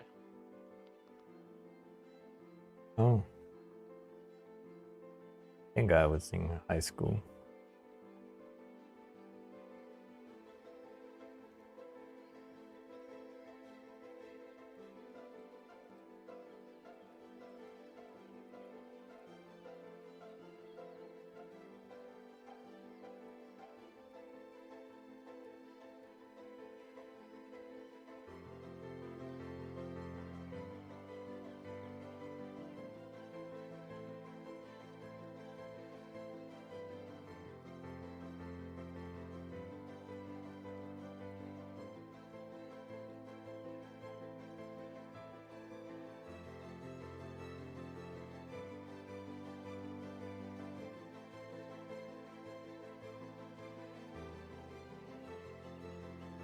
Oh, 2009? No, it's in college. Yeah. I was like, wait, are we not that far apart?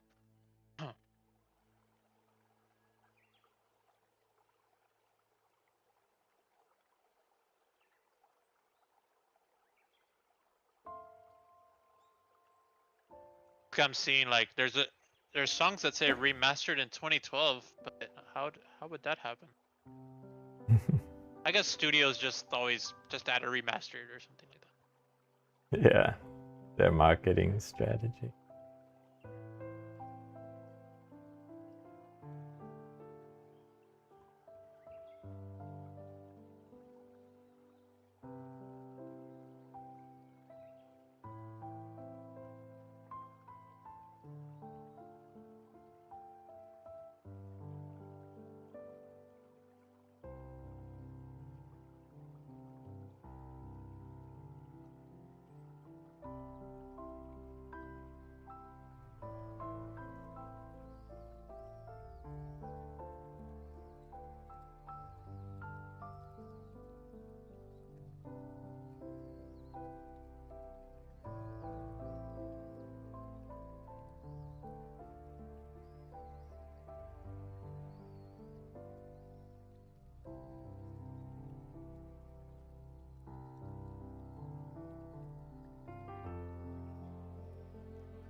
Didn't think it was that long ago.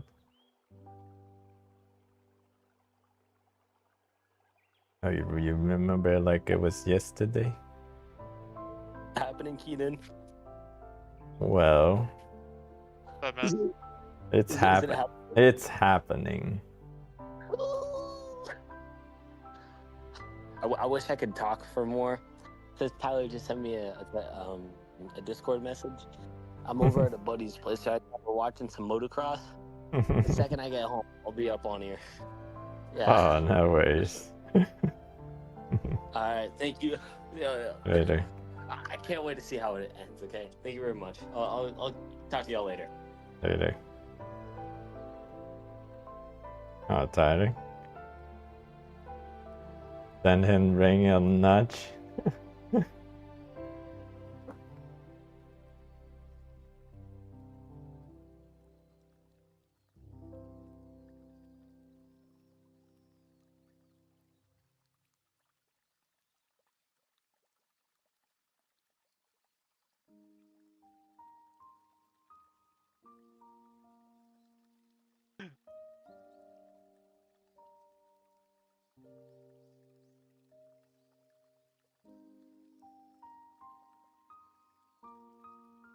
Like an hour ago.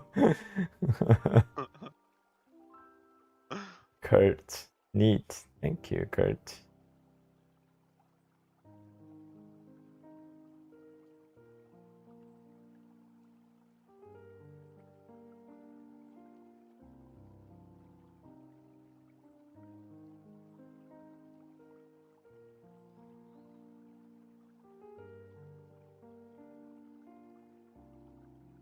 Only thing I'm not gonna be happy about it's it looks like I'm not gonna finish this one session.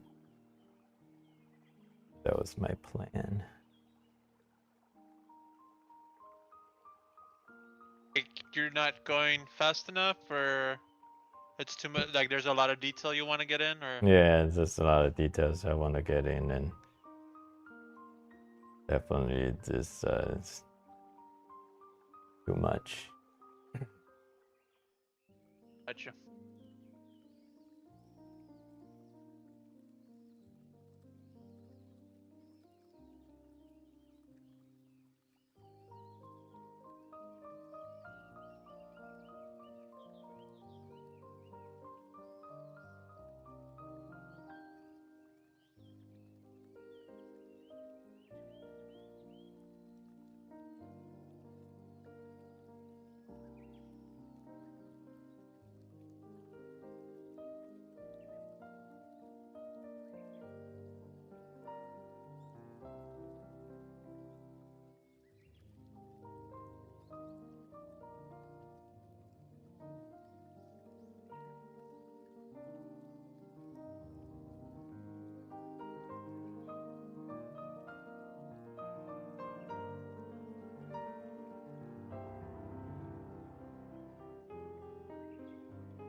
You still looking for your reference? You found one. Yeah.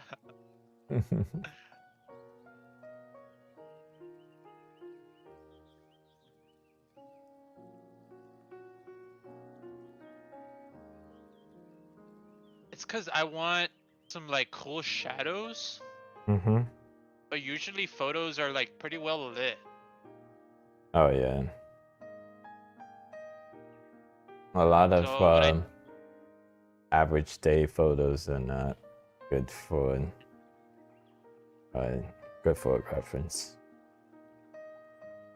So okay, I'm finding some luck here. I put photography dramatic. Yeah, you need dramatic lighting.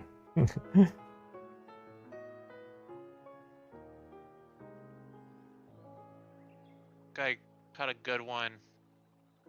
Kind of like a girl from like the flapper era. Mm-hmm. I don't know if I'm getting that right. Looks like a flapper.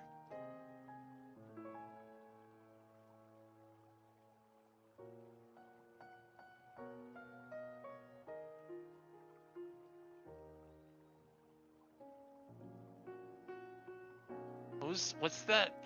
Laissez-faire. That's what it's called.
Okay, no more excuses. Just gonna go in. Yep, do it.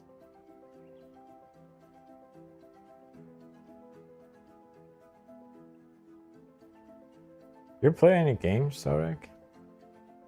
Yeah. Playing a bit of Path of Exile. It's kind of like Diablo. Okay. That one and Is there a single player game? yes, but there's like an auction house where you can trade with other players. Mhm. Oh, you can also adventure with other players, up to 4. But usually you just play alone. Okay. So it's very similar to Diablo. Like Diablo is single player. Right?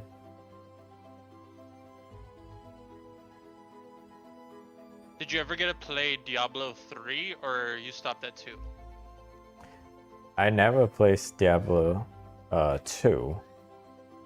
I play a little bit of 3.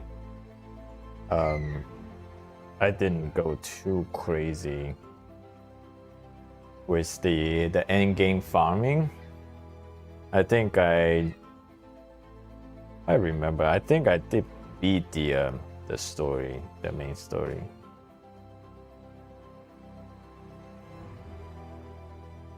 Which I didn't get this much story.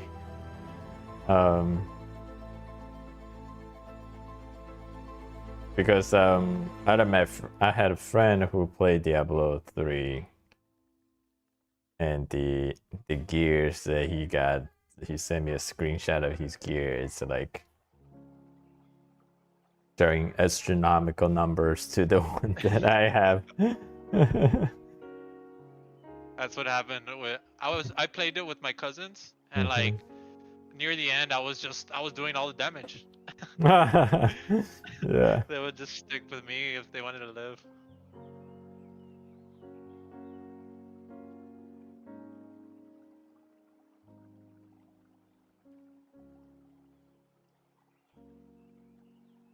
Kind of like at the end, it gets a little unbalanced. That's for sure. Yeah. But did you just farm gears? That's the name of the game. Well, it got yes, but that got boring. So I liked like I just liked finding the secret like Easter egg maps. Like that was like kind of my thing. Like once I already found that, I'm like like I experienced everything. I'm not gonna farm the gear. Mm-hmm. What was which character your main? I played in the first playthrough. It was Witch Doctor. Like I was a big Witch Doctor, but then once the Crusader came out, Mm-hmm. I was a full Crusader. Wait, you're a witch doctor kind of, or was that also in Diablo 2? In Diablo 2, I think I was is there Paladin? Because I thought like the witch doctor was like the least attractive. Yeah, he character. did look the least attractive, but I don't know why I liked him.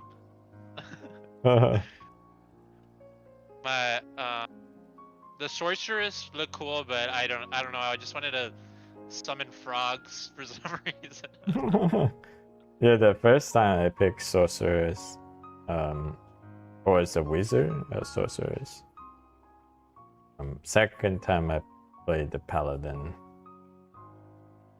I don't think I've ever played as the what do you call it, the barbarian. That was like my least. I was like, I don't want to be a barbarian. Mhm. But I mean, he did look cool. Like he.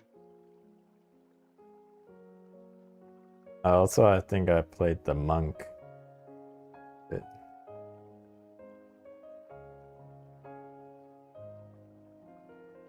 The demon hunter was cool too. Demon hunter. That's right.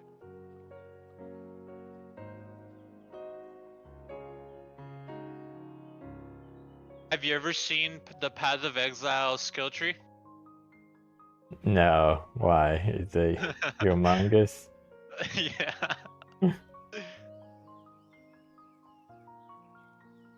Like each character has access to the same skill tree, but you just start at different points.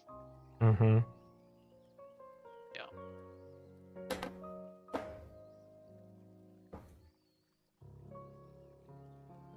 Path of Exile.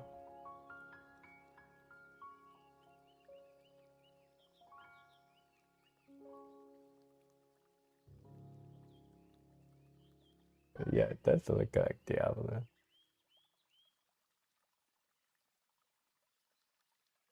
It's free too. The game's free.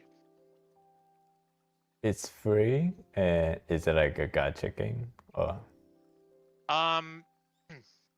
The way they'll monetize it is bank space. If you want more bank space, you need to buy it. bank space? But or like like what do you call that? Like chess, like a chess. I don't know. Mm-hmm. But I've played for like 2 years without ever paying anything, Yeah. and just kind of like just stuff everything into the chest they give you originally. That's free. Uh-huh. It's more organized if you pay for it. And that's it.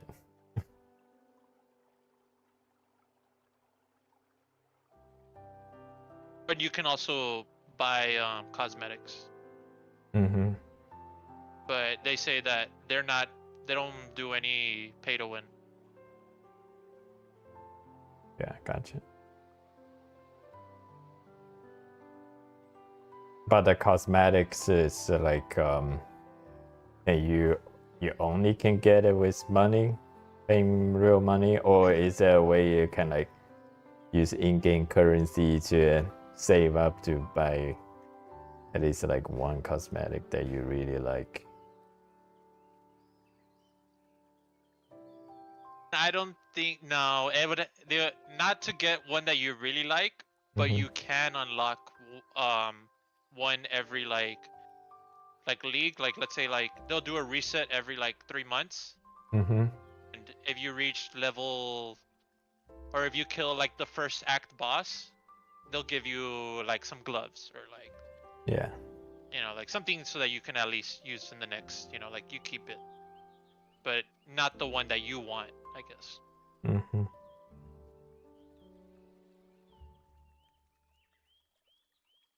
So it's then just the gear farming. Yeah.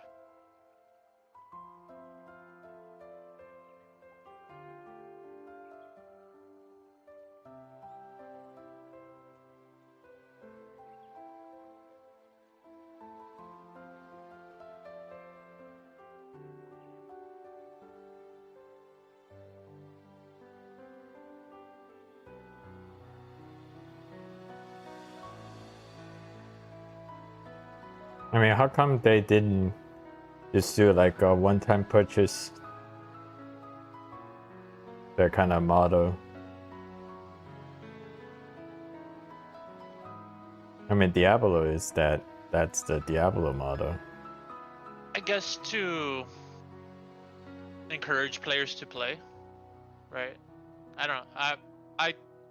I played for 2 years without ever paying anything, so I was pretty grateful. Like I felt like, you know what? If I'm playing for already 2 years, I don't mind getting myself some cool wings, Yeah. so that like I look, you know, like I'm like looking at something more pleasant than the base character, like all the like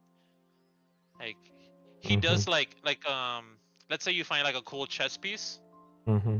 And you haven't paid any money, when you equipped it in your character, you do see the chess piece there, but it doesn't look super extravagant. But if you use the cosmetic chess piece, like yeah, like it's gonna look more cool. Gotcha.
Reminds me though, like only like playing on one life.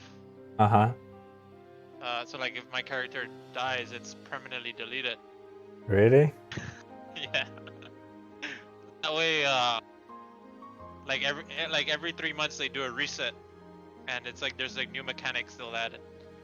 So like once my character dies for that 3 months, I'm done. Like I'm not, and I kind of do that to myself on purpose because I don't want to be playing too much. Yeah. It's like I remember, like I think So it was is like this last week. like a new feature they just added? Yeah, like you mean like every 3 months they'll add the new feature? Mm-hmm. Yeah. Like this one life feature. Oh, the one life feature. That's been there for a long time. Is that what you mean? Yeah. Mm-hmm. Yeah. I forgot when they added that, but it's been there for a long time. So at that time you already know if you die, then you just quit the game. Yeah. And you just never die. I've gotten to level 90 on hardcore character, Mm-hmm. which is pretty impressive, I would say.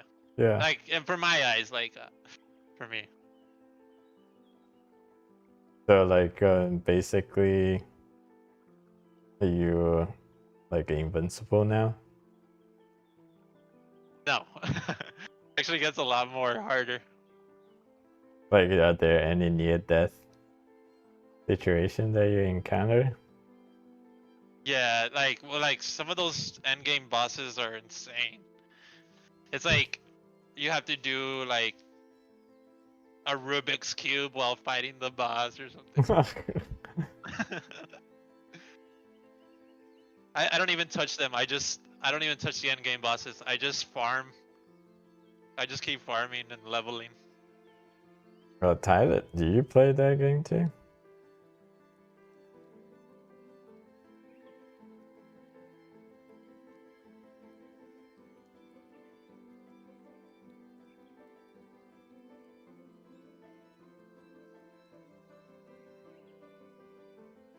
No.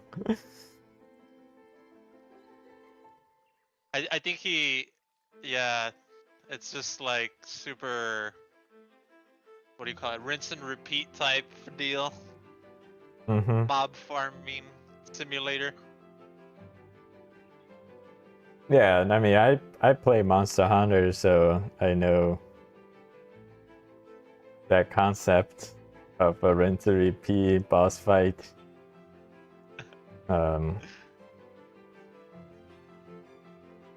I mean, I was also try to like speed run the boss. That was practicing a boss rinse and repeat. I wasn't even farming for the gear, but I just thought that boss was super cool to fight, just to get every timing down perfect, and you try to beat the time that you did.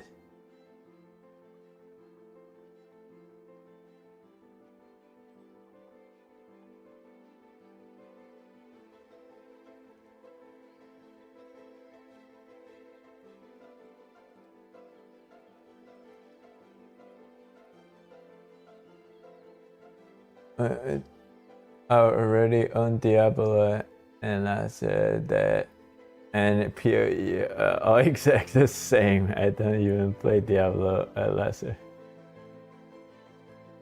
I just get real quick repetitive incontents.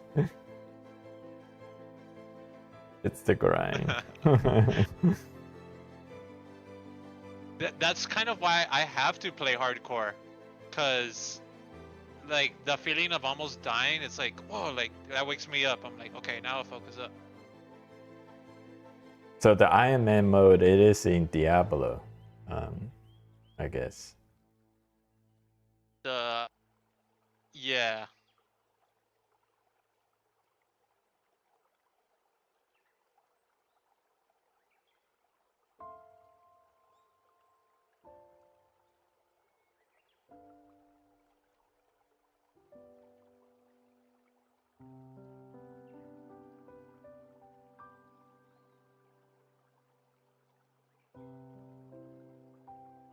All those action adventure games that have Iron Man mode, yeah.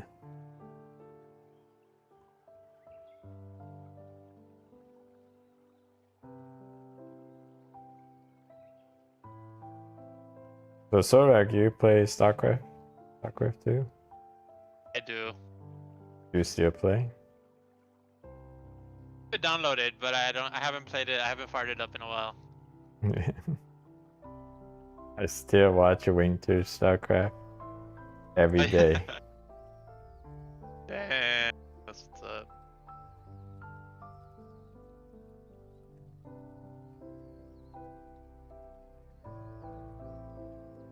You know what I really loved about StarCraft was the custom games. I used to love those too. They're like completely different than the main game. Yeah. Yeah. I played Sorry, go. Brew World custom games a lot. There was the one time like we went to the internet cafe just to play those custom games.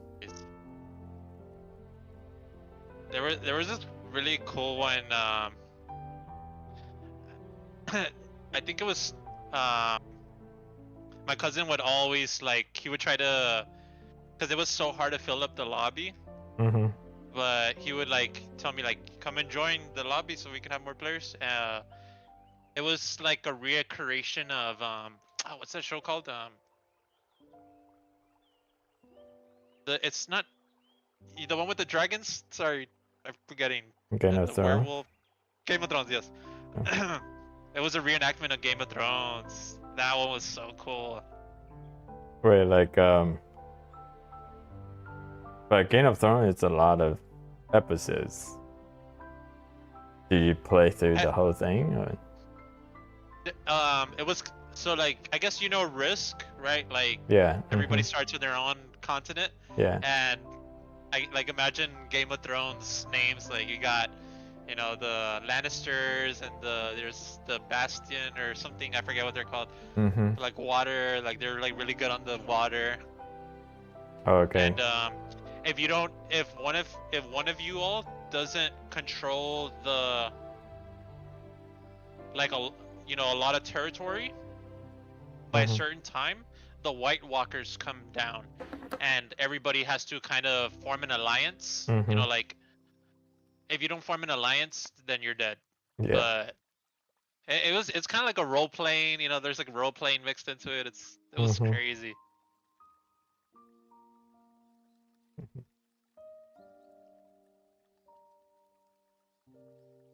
Did you play like Dota? I never got to play Dota. Yeah, me neither. But I know Dota. My cousin like plays it so much. But that's like the Warcraft, a custom map of a Warcraft. Warcraft had a whole other custom games, right? That's so true. But those games were awesome.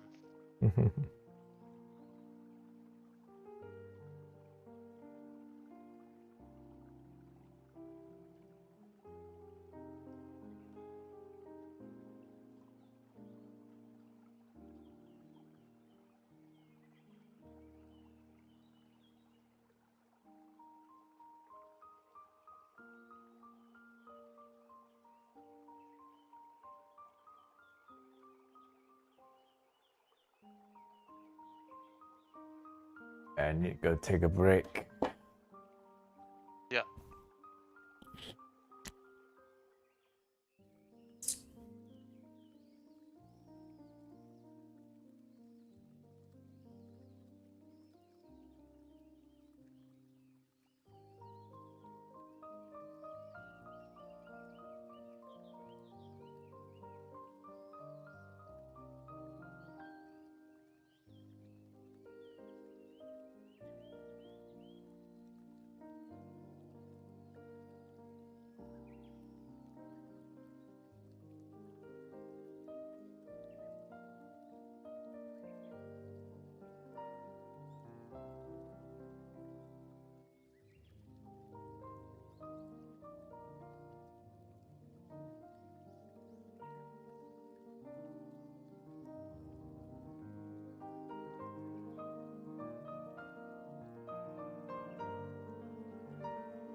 What's up, Tyler?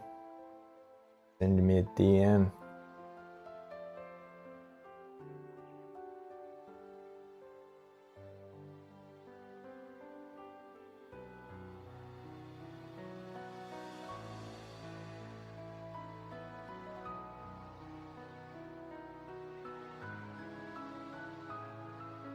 Huh. What's this person? Oh, I'm back. Oh, Sorek. Why can I only block him? Can I kick him?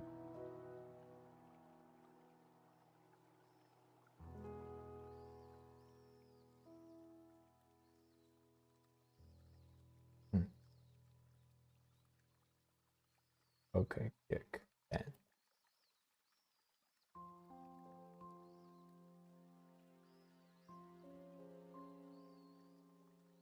Alright.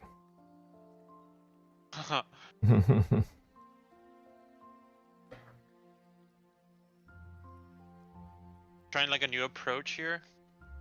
I'm using like a sponge with graphite powder. Uh-huh.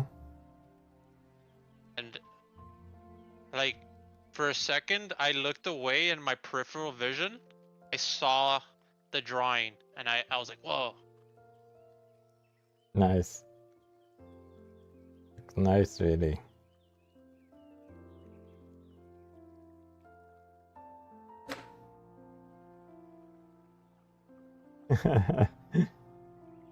Rain is in YouTube chat.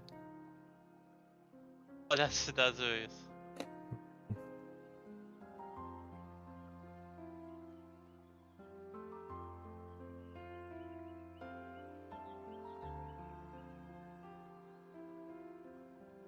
Got some Michael Jackson going. Is that what you're listening to? Yeah. Nice.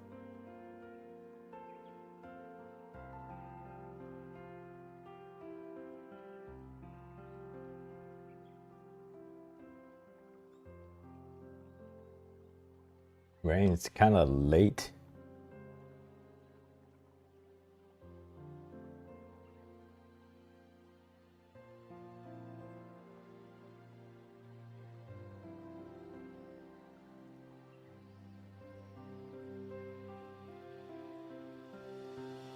Do you know this fighter that you're drawing? Not in particular, but I did have people tell me about it. So actually I know this fighter before Rain mentioned it, yeah, because she's Chinese. So my other friends have mentioned it, who's into USC fighting has mentioned it to me before.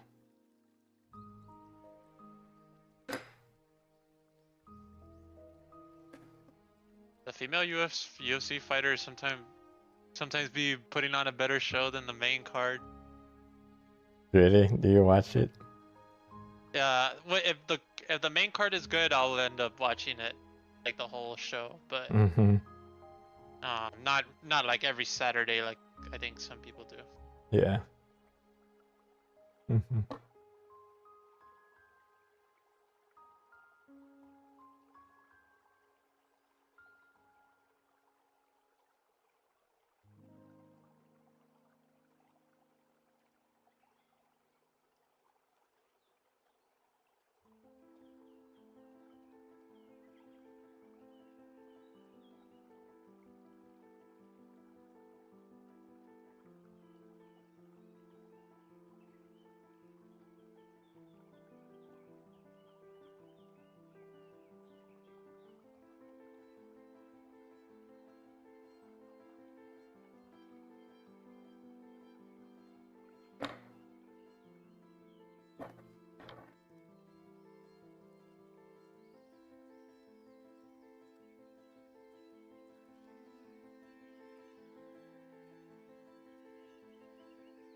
So, right, got any update on your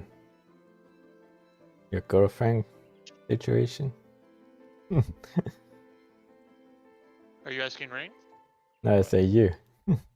Oh. It never. I don't know. Never First off, we happened. don't put labels on thing. Like I wouldn't say I never said girlfriend. Oh, But, what you know, was like- it? What did you say then? Like, I guess, well, somebody I like, Mhm. but I guess they kind of ghost you for a while. And what had happened was she started talking back to me, and then that's why I was kind of like, oh, like, likes me. Like, I didn't say girl. Like, I was like, okay, I guess in my mind I was like, I have a chance because like Gotcha. she stopped ghosting me. Okay, But gotcha. I And then what happened then? I guess it was just my imagination. It's all in my mind. What did I you? think, or like, well, I guess she not like going back to getting ghosted, I guess, or avoidant, whatever you want to call it. I don't even know what's going on nowadays. Just I don't even care. I just go to the park, touch some grass. Oh. I mean, obviously I care, right? Because I'm like talking about it.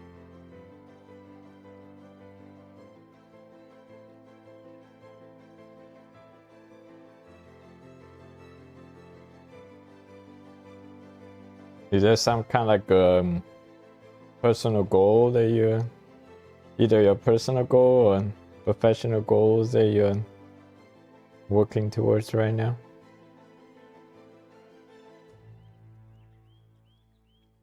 Because I'm doing what you said not to do. What? To put that in art, like do art like that.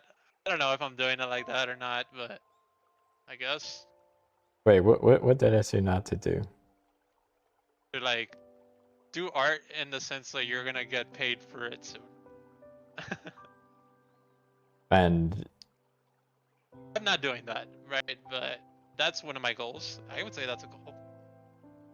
oh, actually, I never say don't do it.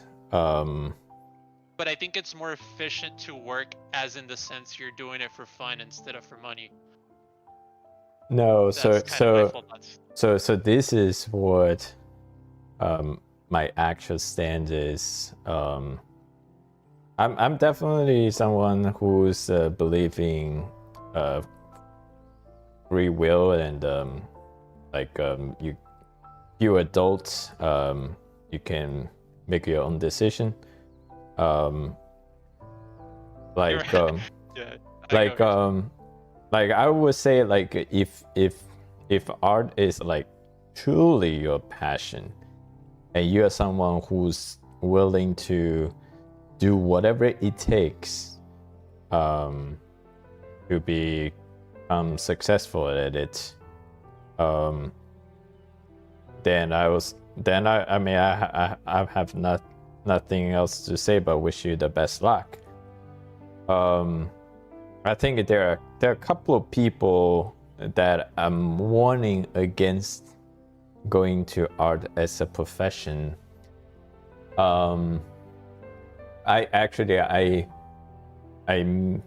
I know many people are like this. So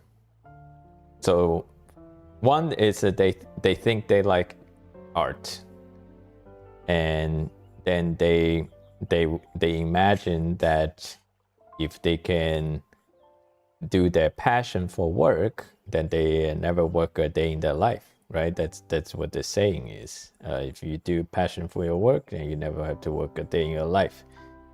So they go into this field blindsided and think they just need to focus on art.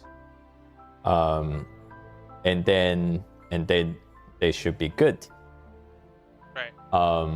Like this is the type of people that I'm warning against this field, is that when I say do whatever it takes, it's literally do whatever it takes. Like oftentimes a lot of the things that it's not even art. Essentially, like, be an artist, I mean, unless you get hired to be a like a employee in a big box studio, like I think most of the people imagining being an independent artist is like a content creator, influencer, like they be their own boss and then somehow make money doing art. Okay, well, you're. Yeah. I mean, what you're describing me for sure. Like, I mean, not that that's a bad thing. I'm just saying. Cause I feel like I'm always just flip flopping, right? Like I don't know what I want to become. I guess. How would you discover that, or is it I cooked? I don't know. I think there's I mean, everyone has their ideas of living their life. I'm not in the place to judge anybody's adult decision. The only thing is, like, I mean, as long as you are not a like a net negative to society, like if you can pay your bills and you can like pay your rent, like basically live below your means. So if you accept that you're only making $3,000 a month, and like your monthly expense is only $1,000 a month, and then you can save $2,000 a month in doing whatever you want, and you enjoy the heck out of that kind of lifestyle, yeah, I have no judgment of that. I would only, like, someone that like I would judge would be if they I mean, okay. yeah, go ahead. I just want to say, like, because I understand what you mean by judge, but I also think like there's an objective truth, I guess, to what you're saying, right? Like you say, like you want to be on that positive to society. Like, I mean, I don't think it's judging if somebody is just like doing negative, right? Like, I don't think that's being judgmental, right? Yeah, like basically, like I will say if you aspire to be a artist, and you're not really doing what you need to, like you just daydream about to become a successful artist, like you're not doing the things that you need to do to become one, and then you just daydream about it, and you kind of like doing whatever you want to do every day. There's no discipline, no structure. You're not improving your craft, and also you're not doing marketing for yourself, put your name out there, let people know about you, and then you are not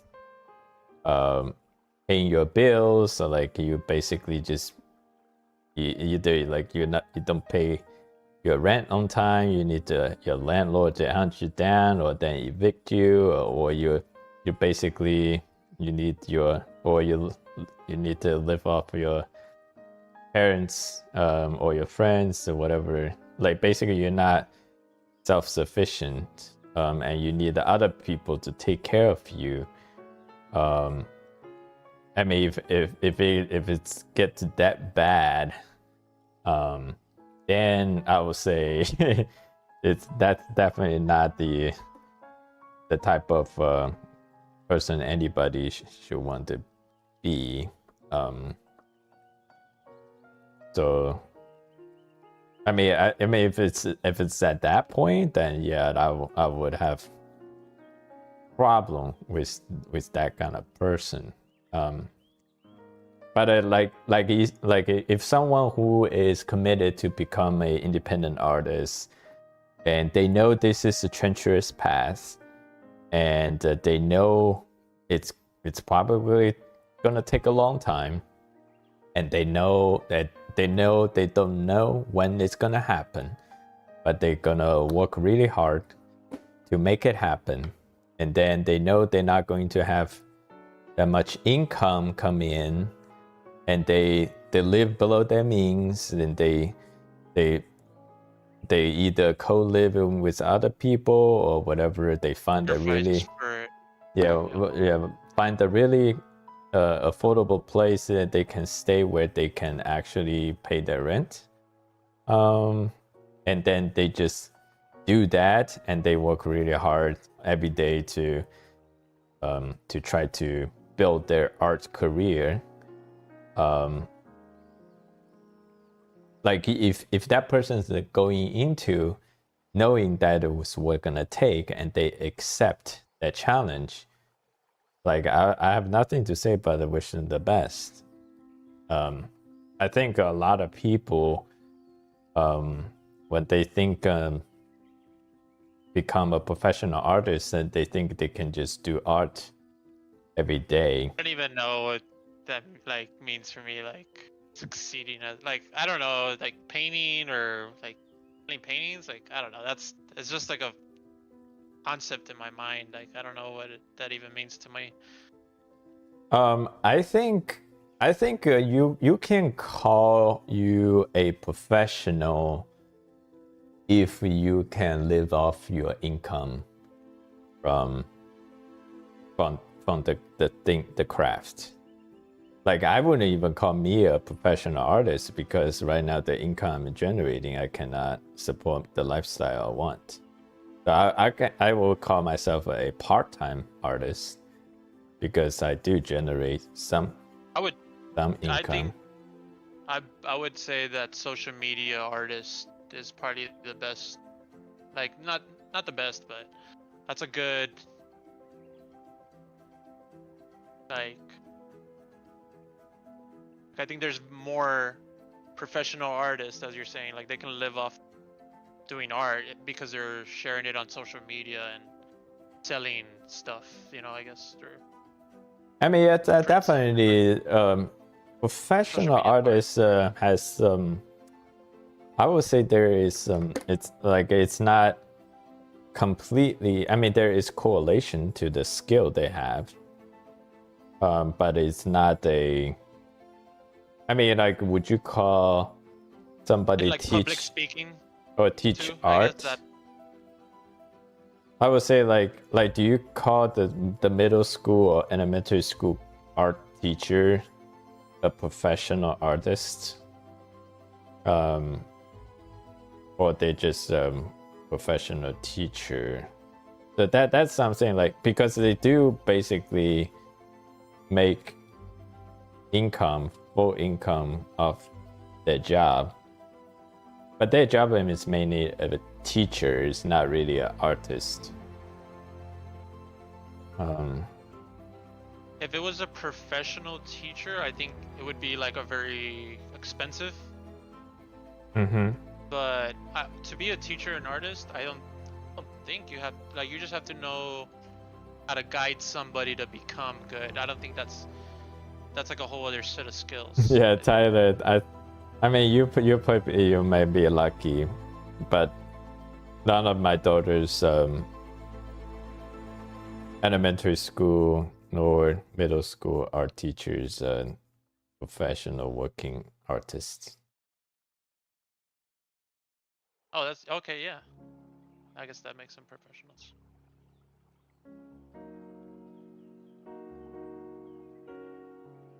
I think let's see what yes. So as long as you understand, like when someone say they work hard, it's more than just doing the physical task. Like there's definitely a lot of element of working hard. Like I would say, like I do have many tenants live on my property, and these people are very hardworking people. They work many jobs to support their family. I mean, they maybe work like 50-60 hours a week, just work a very low wage job just to support their family.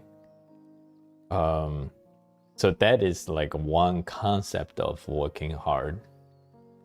But if you tell them, like, how about you just work a little bit less, but go to this school to acquire this skill, or read this book, and then improve your intelligence, so you can become more efficient at making money. Like say right now you're getting paid $12 an hour. What if you go to a nice school and get your qualification in this job, and then you can make double that? You can make $24 an hour. Like at a new job or your same job? Yeah, new job. And I'm pretty sure many people would not do that, even though they work many jobs. Because I think they like work job is the only thing they know, and that's what even though it is long hours, but they feel comfortable going through that kind of motion. That's like the world they know. Like if they need more money to pay bills, they just think they just need to find more jobs. So that's like how they think. So that's certainly a type of working hard, but I wouldn't call that like working very smart. So somebody else more money. So the same way goes for artists. Like you will see an artist like they want to become a very successful artist, and then all they do is just draw whatever they want to draw all day. Oftentimes that's not good enough. Like one thing, maybe just to be a better better at your craft, you need to draw things that you don't want to draw. That is one thing. Also, to be a better, I mean, most of the independent artists, I mean, they are businessmen, business people, whether they like it or not. Independent artists are building their own business. So, as a business owner of your art business, that you need to, there's a lot of aspects that you need to think about and you need to do. That oftentimes is not art. I mean, for instance, like marketing sales, like what are you doing to get people to pay attention to your crafts? Once they started to pay attention to you, do you have the skill to sell your crafts at the dollar amount that you're willing, that people think is gonna be worth? So I mean, if you suck at sales, then either you go learn how to become a salesperson, or then you just have to make enough money to hire a salesperson. Otherwise, the customers is not gonna come and pay you. I hear you. Yeah. Who's here?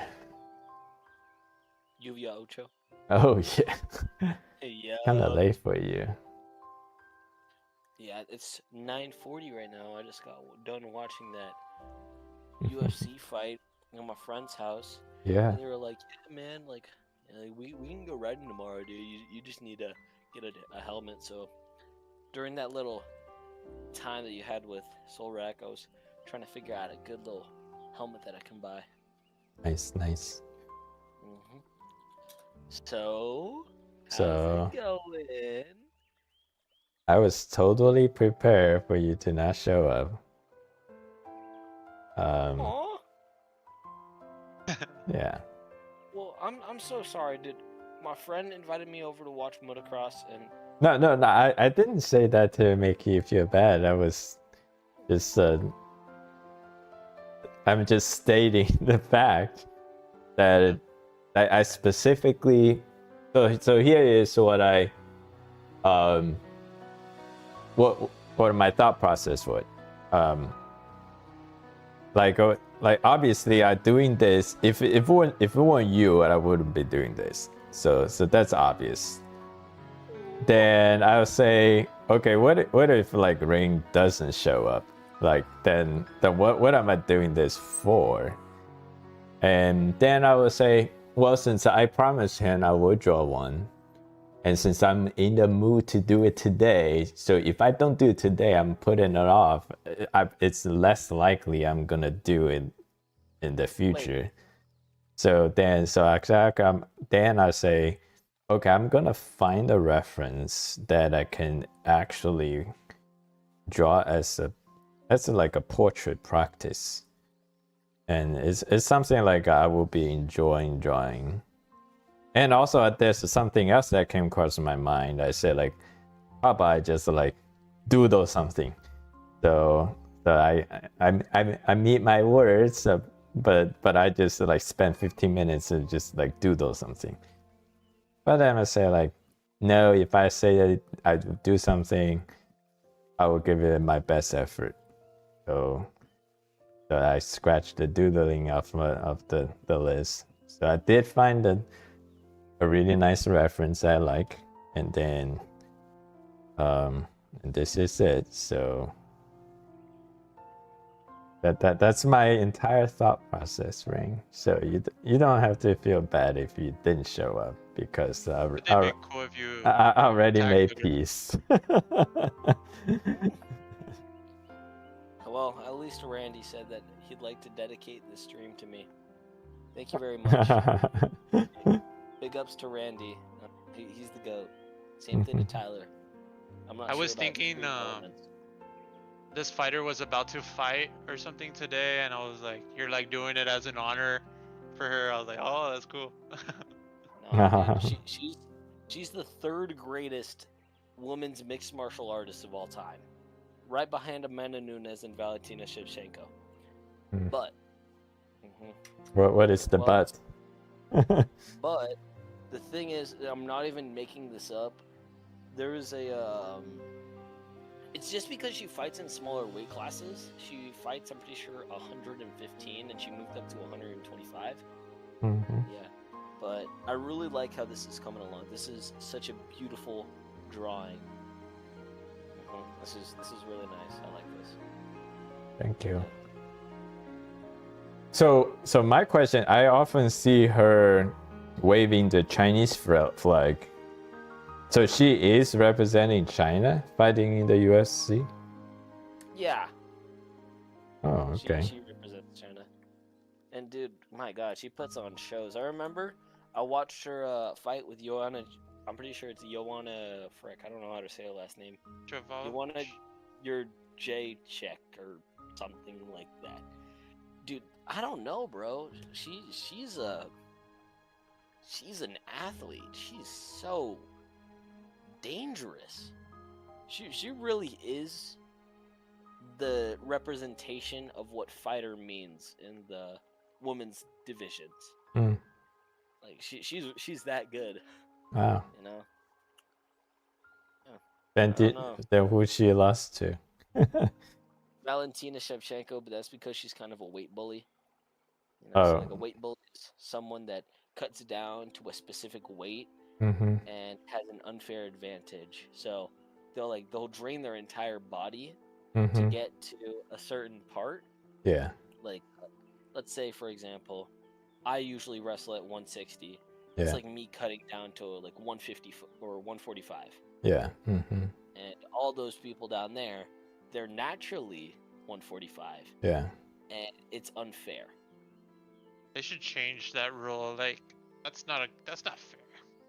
Yeah, it's not I've fair, seen and also, I've seen the fighters like a week, like they can't even stand up, and then like So I mean, I guess drink a was bunch of doing water. wrestling, and we had people doing that. I do not envy those people.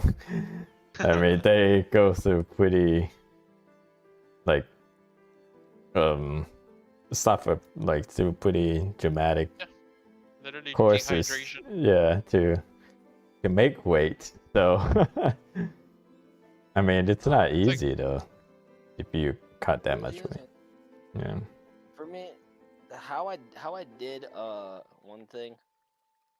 What's I'm gonna call it? It's just I just think that it's unfair. You know, like Mhm. everyone should have a big enough chance to be successful, and if you need to drain your body and then like blow it up the day afterwards to have advantage that's unfair, that doesn't mean you're a good wrestler. It means that you are just Like, can't win playing without the system. cheating. Yeah. You know, like it's not cheating, but at the same time, you know, it's kind of like a Right. So are you saying like not the majority of people do that?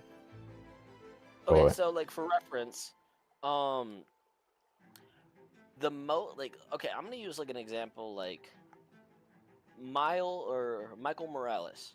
Mhm. He fights at 170 pounds. And do you know how much weight that he has on the off season when he's not fighting? It's just like 200. weighs 212 pounds on the off season. So realistically, he's a light heavyweight fighting in welterweight. Yeah. It's so crazy to me. He's giant. He's really big. He's like 6'2", dude. Yeah, this But looks cool. I mean, I would say it doesn't that. I mean, the rule is rules, so everybody has access to this tactics or strategy if they choose to do so. That is true. However, at the same time, people do not want to risk losing themselves To just, like, win. Yeah, I see. and yeah, you know, like and also it really increases your chances of getting knocked out because like let's say if I want to fight someone at 145 pounds, I'm gonna have to cut a lot of weight, which is gonna get rid of a specific like nutrient in my brain that will make me more prone to getting knocked out. I don't know. There was a wrestling dude that I follow on Facebook actually that talks about it. I wonder who just texted me right now. It is. But yeah. Actually, Zhang Weili a couple of cards ago, she got put into the UFC Hall of Fame. Oh, really? Yeah. So She fought with UFC, it's Ultimate, so it's international. It's not just the US. But do they mostly fight in the US? Mostly, yeah. It's most of the time it's just what's I'm gonna call it? Most of the time it is like in Nevada, like those big countries, or not countries, like the big cities, states. Entertainment city, yeah. Yeah. Like I'm gonna give you this thing. I know you're not gonna watch it, but I'm still gonna give it to you.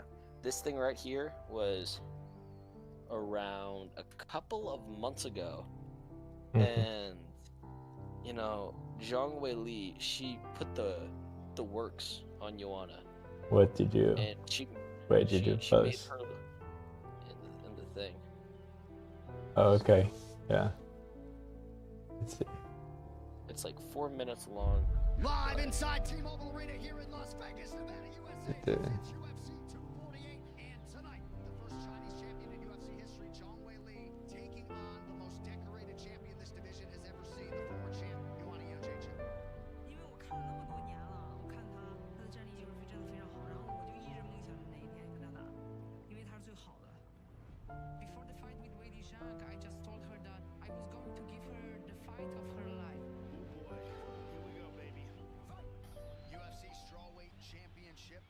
strategy was to be myself, to use my combinations, long punches.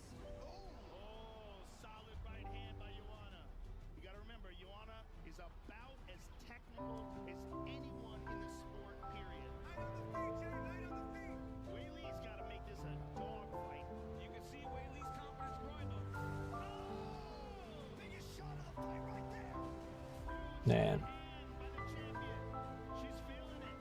拿到以后他就有一些反应了，然后我就更加坚信自己。 Oh, she's stunning her.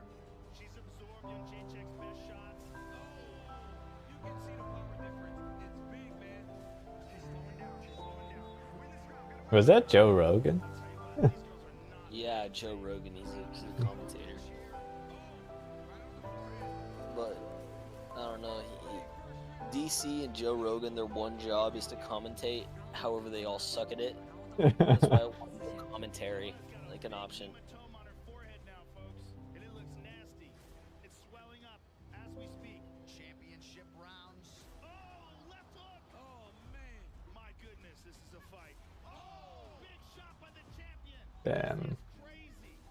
Joanna is not slowing down. Man. Oh my god. Huge elbow from Jacek. 20 high-level minutes in the can. Oh man, that's a tough visual right there. She does not even look the same. I mean, look at the size of that hematoma. Wow. People would give up. So many people would sit there and say like, I'm not going out. Oh my goodness, she's Wow. beat up. They are both beat up. Sometimes we are so scared, so afraid. But no matter what, no matter how hard the road is, Final round. we should always fight till the end. Oh, what a fight! The toughness, the heart. Many human beings out there just can't relate to it. Damn. Oh my goodness, this is so Oh my. crazy. They're laying it all out on the line, man. 就是一直拼尽全力到比赛的最后，谁都没有去松懈，谁都没有去松下来放弃这个东西。 I gave everything. Power shots on both sides. Go, go, go. I couldn't give more. Oh, spinning back fist lead for Yeo Jacek and a counter right from Zhang Lee. Wow, arguably the greatest fight in women's mixed martial arts history. What a fight. Holy smokes, what a fight. Are you watching the fight? No, just the 4 minute. Incredibly talented savages who But they go to the what you call definitely a Hall of Fame. Judge's decision. judge's decision. Ever. I felt Then like I was the winner for myself. That I didn't give up.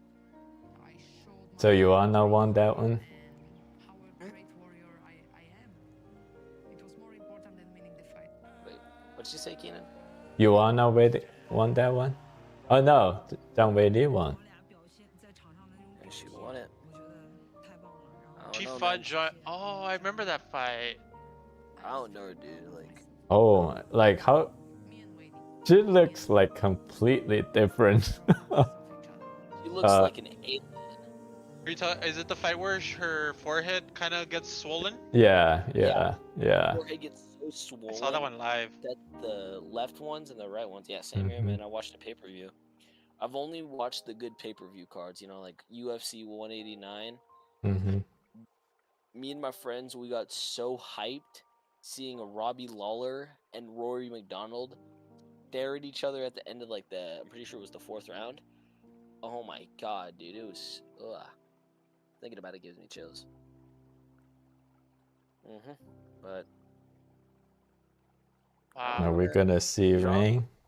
yeah, you know what? Y'all gonna see me in the octagon. Like my job is kind of boring, but I make hella dough. So Mhm. at the end of the day, am I really losing? I mean, maybe, but you know, at least I'm being safe. Yeah. You know, y'all gonna see me make my UFC debut. May 2nd. Like how much does like say an average professional UFC fighter makes? So it starts on like different contracts. Let's say I'm a kickboxing champion, for example. my first contract would probably be 50,000 to show Mm-hmm. and 50,000 to win. So I'd make 100 grand if I won that fight. However, I also have to give some to the coaches, the teams, etc. So I'd probably be stepping away with like 85,000. So just one fight. Yeah, just one fight. If you win. Oh, if I win. Yeah, however, it has multiple different fights on the contract, and they all have the similar or same thing. And if I get like a performance bonus, Mm-hmm. which means that I Best fight of the night. fight of the night, or I knocked my opponent out cold, I get a $50,000 bonus. Mm-hmm. So, so that's why you see these fighters really excited when they see their opponents hit the canvas, because they're like, "Oh, dude, that guy cost me $50,000. That was worth it." Mm-hmm. But my issue with it is it's awesome to watch. However, I don't think I could ever do that, if that makes sense. Solely because I like my brain how it is. Yeah.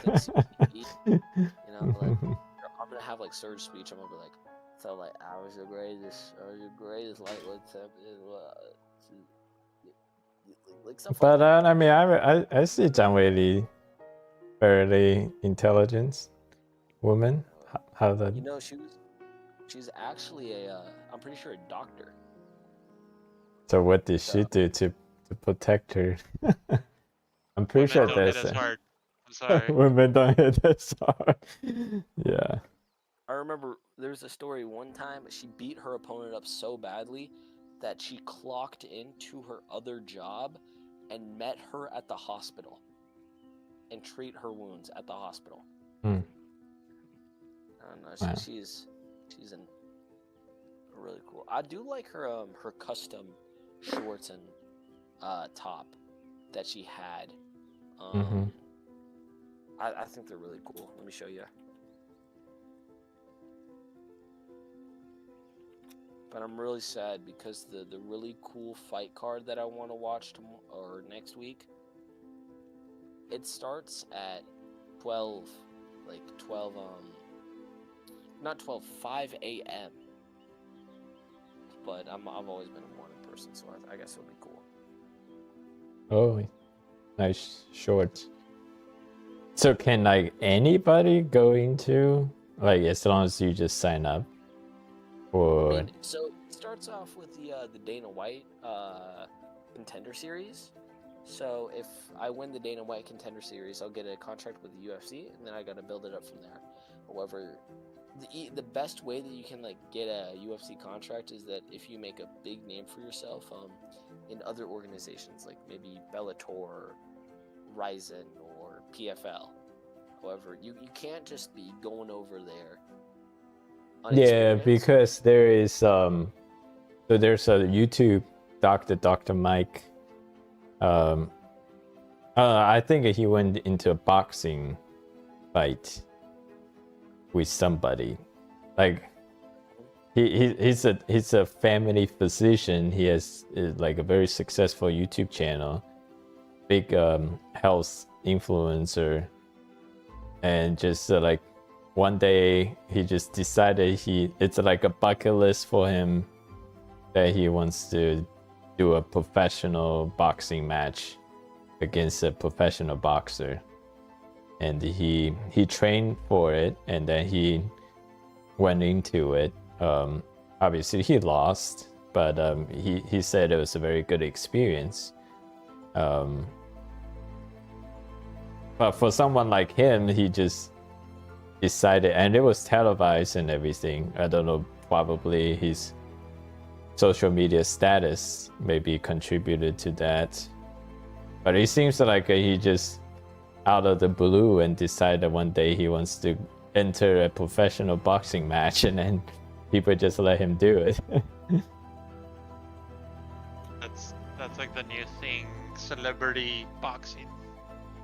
Celebrity boxing. I remember at my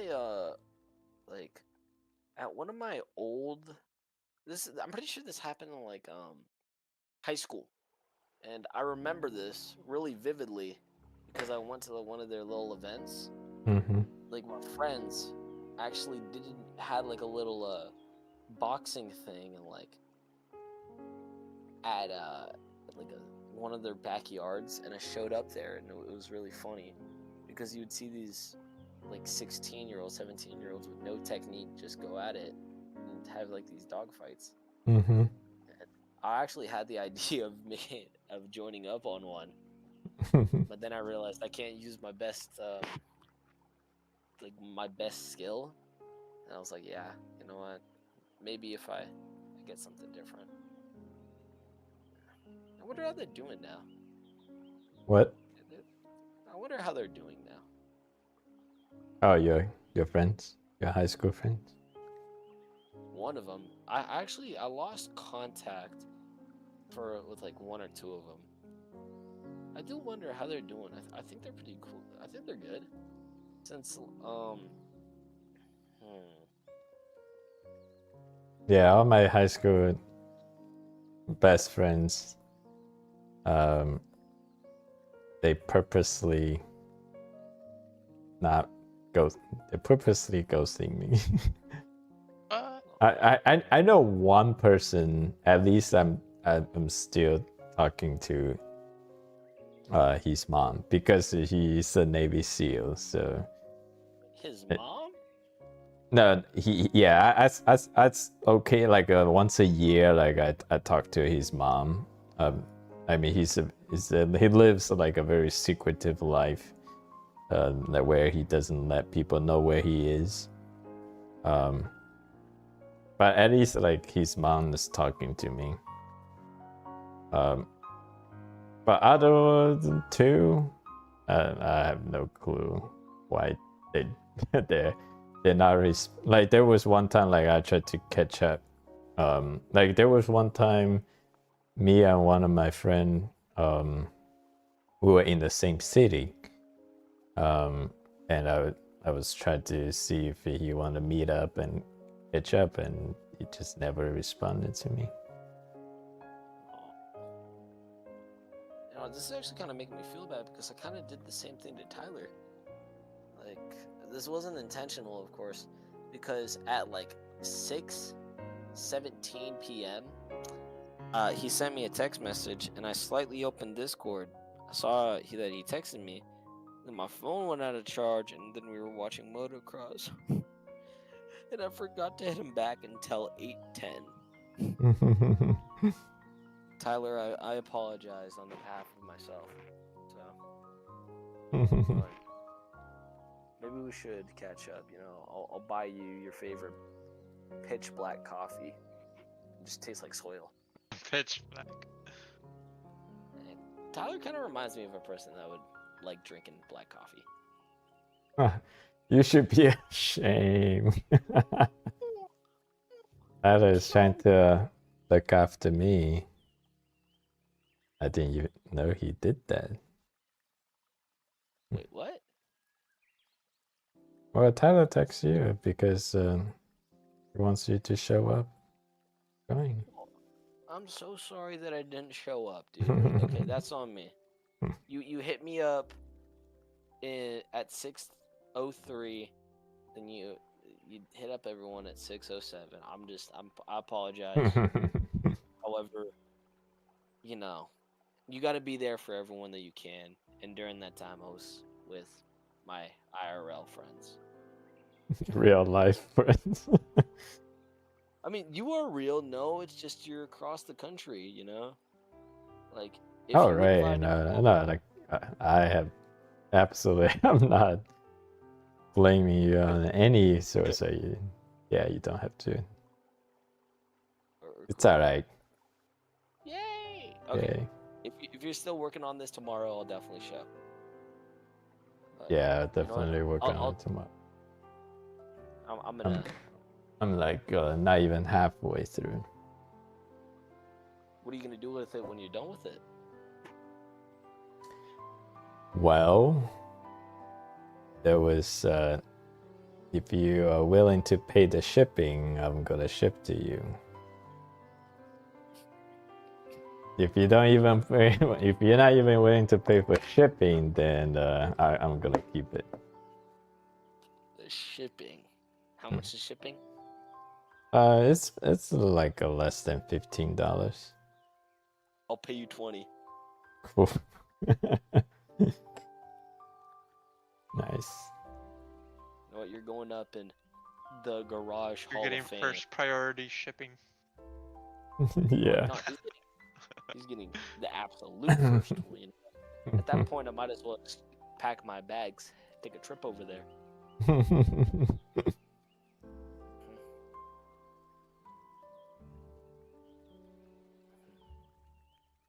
Well, yeah.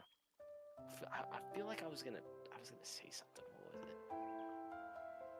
Oh, this is what I was gonna say. Is that, you know what, Kenan? If we ever do meetups anywhere, which is very unlikely, I'm gonna take you to a restaurant. I'm gonna say I'm going to the restroom, and then I'm gonna pay for our bill.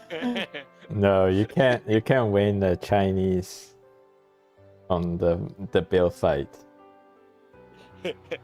Wait, if I tell you to like look right and then I run to the bill, does that count as a method? Best way is everybody put their card in a hat and let the waitress choose. No, have you seen the Steve Heath sketch on Chinese paying the bills?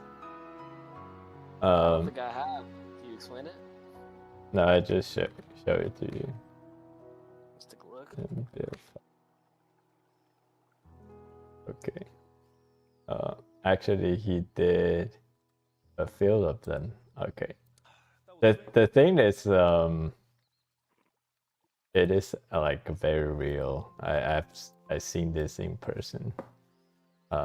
Like I'm not that kind of person, so I just let the show play in front of my eyes. Stephen He. Oh. Yeah.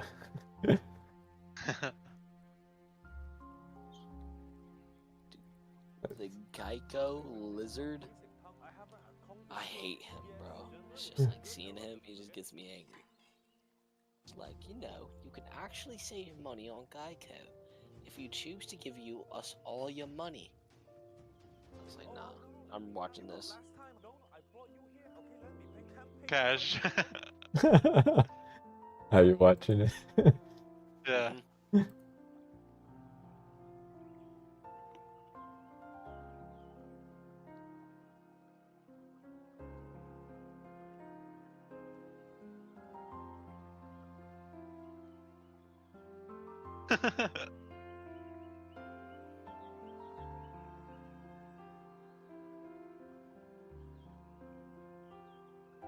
You're gonna end up owning the restaurant Yes, by the end of it. Yeah. I thought those were like. You can't pay if it's my restaurant.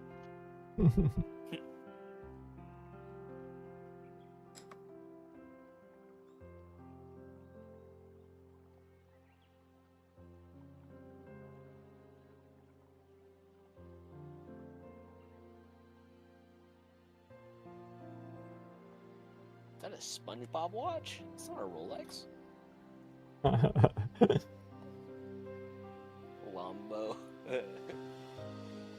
No, Kenan, I will keep this in mind if I ever have an Asian friend.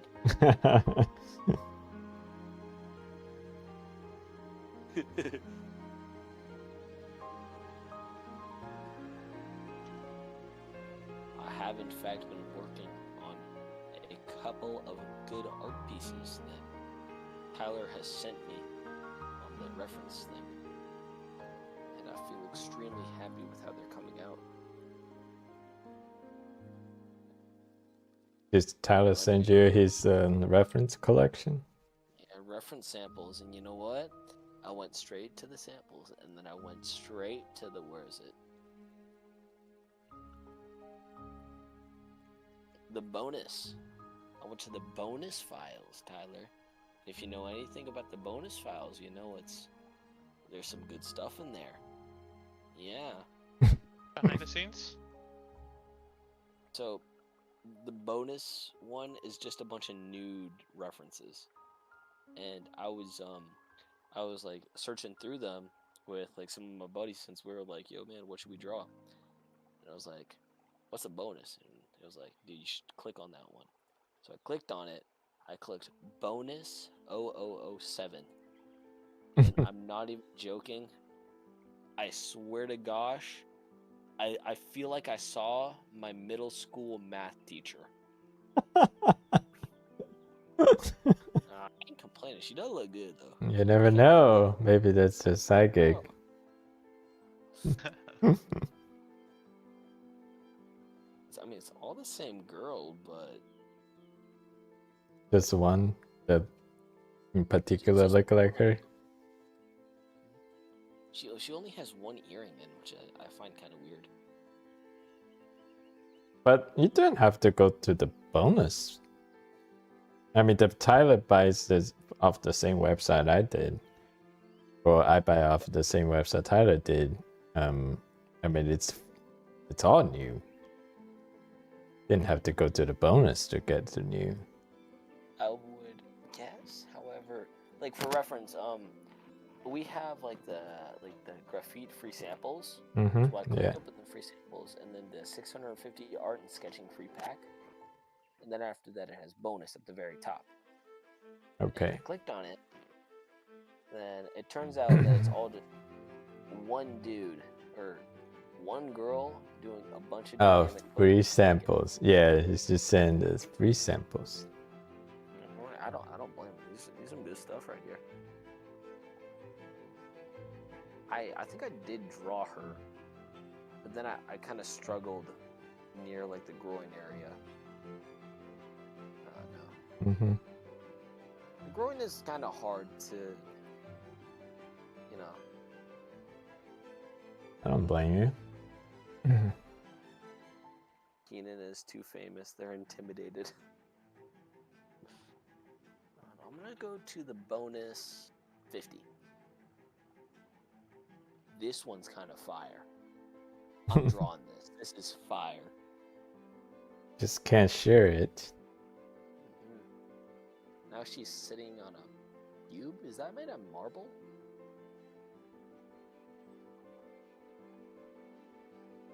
I love this girl sitting on like cubes and rectangles and stuff. You know, well, you said like, because I do like kind of challenging myself on stuff that I don't like to draw, and I should Mhm. draw that. Mm-hmm. What would you, I guess, I don't know, do you have something that you should draw that you probably would, I probably wouldn't get to on my own? Like because the first thing that's coming to my mind is somebody that's maybe not beautiful by standards, but somebody more like wrinkly or something. I don't know. I mean, wrinkly person are actually easier to draw than beautiful person. Gotcha. Beautiful person may be simpler, but because there are not that many features, and you got to make it perfect on what it has. Otherwise, it will not be beautiful. That's true. You make 100% sense for sure. I don't know. For me, I just kind of like drawing people. The thing is, if you actually want to get better at drawing, you do need to do like dedicated practice or deliberate practice. Like drawing things like over and over again, instead of to just draw whatever you want, you draw something very deliberate. Practice on deliberate things. I mean, I do think if I draw the same drawing a second time, I do think I would come out with a better drawing, and I don't do it because I think that's time consuming. Like that's like something that I should get out of my head, right? Like oh yeah, like go for that. Like just continue. If you're gonna do something improved, just do it. Yeah, pretty much, especially the first couple of times you draw the same picture, it's always gonna be better, like noticeably better the second time you do it. yeah, I've done it, and also the marker artist that I really admire, aspire to be. He also redraw many of his marker drawings until he reached near perfection. Because like for his marker drawings, any mistakes that he made, there's no undo, and he just have to start over and draw another one. Because like the ones I drawn so far, all like each one of them made mistakes. Like for me, I just like chuck it down, like put it away, and then call it done. But for him, he say he's a perfectionist, so he just keep redrawing the same one until he reached the effect that he wanted. That's why his drawings are so perfect, because they keep drawing them over and over again.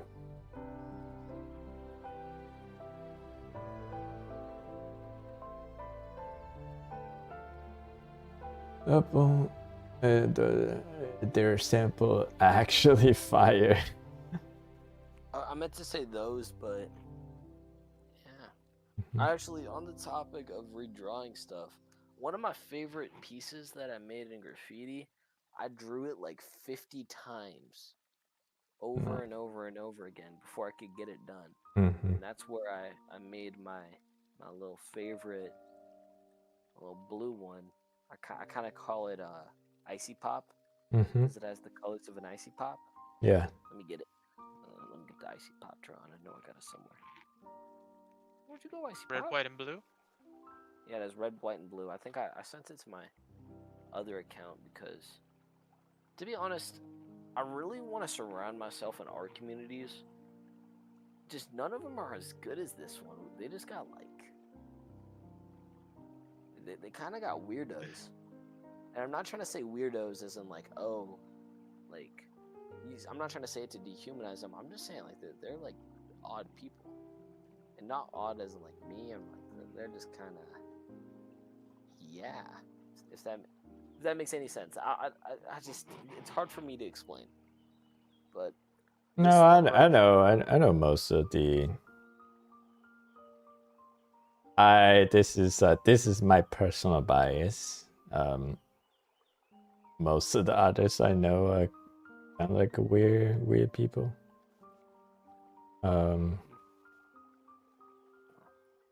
Because I feel like someone who is attractive to this type of craft, it takes like certain personality. Like obviously it's a solitary activity, so you just enjoy doing sit there by yourself. And so this type of activity, whoever enjoy doing this type of activity, this type of personality, the chances are it's some kind of like a weird personality. That's just my experience. Yeah. I don't know if I can interject with a little story of something that happened to me today. Is I will go to the pull-up bars at the park, and I just started doing pull-ups, and like somebody will come up to me and like kind of ask me, like try to like oh, like how do you do that? Because I'm like doing muscle ups, and like I'll kind of have like a little teaching moment, and it's happened to me twice already, yesterday and today. So I'm like, maybe I should just start going to the park every day and like build a little calisthenics group, and maybe I can like learn to become a teacher of that. You know, like that's actually a thought I had today. Like maybe that's how I make money. It's like Yeah. I'll become like a calisthenics teacher. Mm-hmm. Like, but I guess my point was that, like it's I guess making your own little community that's or something. I forgot where I was going with that, but just that little story happened to me today. Cool story. Interesting. How I get cool around my community is just giving them some of my art, stuff that I don't want on me, and they put it up. Put it to the little ice cream shop, especially the pizza shop near me. I'm gonna do it to the Mexican restaurant, but I sent the piece that I was talking about, the little icy pop. Mm-hmm. You know, that's when I actually kind of like. So you gave it to the business owner and they posted at in their restaurant. Sometimes I know how to make my pieces, but it's faster if I trace it. Mm-hmm. However, I don't color it in when I trace, if that makes sense. Uh-huh. Okay. You know? Sometimes when I make a good design, I can just like scale it in different ways. Like if it's the size of one postal sticker, Mm-hmm. I can increase the size of it and then put it on something else. You know? Mm-hmm. It's been working really well for me. You're using a spray can? Is that what you mean? Sometimes I can really use whatever. However, I'm talking more like markers and. Now, let me ask you this: do you wear a mask when you spray? Well, I don't use like a what are they called? Hold on. I need to make sure that I'm talking about the right thing. That is not the right thing. I don't really use like the spray paint mask. Mm-hmm. I just kind of rock a bandana since I think it's easiest to put on, put off. They're expendable. Yeah. And they look pretty cool. Mm-hmm.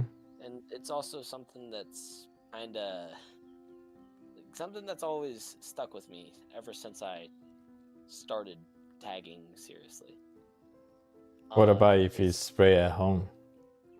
Spray at home, sometimes yes, if I'm using a lot during a long period of time. However, currently if it's just like for a couple of practices, I don't really wear one. Mm-hmm. And I'm really sad because it's been getting more rainy recently, and the drywall that I use to make my wall is like falling apart. So I'm gonna go over to Home Depot and get myself a couple of planks. You say the drywall in your house is falling apart? Oh no, the drywall. Okay, so like you spray on a flat piece of drywall. Yeah. Oh, gotcha. Yeah, and it's been a little sad since that's been going on. I think I saw one guy use like a tarp or something. I'm not a fan of the tarps. Canvas. There's like this I imagine having like a pretty big wall that I can use, and just having like old roller paint that I don't use to go over it and try different stuff, because my friends, I'm getting new, like I got 3 friends, of course they're not new friends, however, 3 friends that are new to art, and I've just been making them work at it, because they're like, yeah man, it'd be fun if we were to go out and tag. I'm like, alright, y'all just gotta get good before the summer starts. And that would be a really good practice without us having to go somewhere and, you know, work on those old walls. Mm-hmm.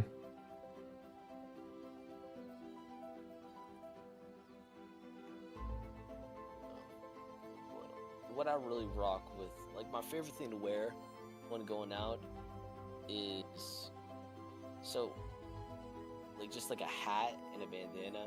But one time, me and my friends, we kind of got bored, so we went over to my place and we looked on Amazon and we searched up chicken mask. So I ran around with a chicken mask for a night, and we put Hotline Miami music over it. So yeah, it was really funny. that again, but with an alligator alligator mask instead.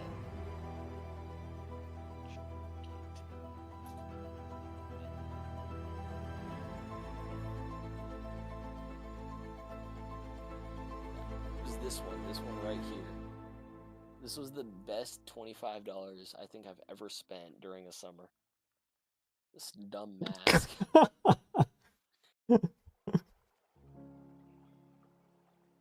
So you were running around in that chicken mask? Yeah. Yep. Do you feel like you're a Batman, a vigilante when you running around? Yeah. Have you ever stopped a crime while committing one? Okay. I only commit the crimes that I think are not harmful. Mm-hmm. Like, no one's gonna care if they see Rain 8 on a random wall. It's not gonna give someone extreme amounts of hate. Or Yeah. Actually, maybe. I don't know. But if I was in fact to stop crime, you know what I would wear? I'd wear an alligator mask. Yeah.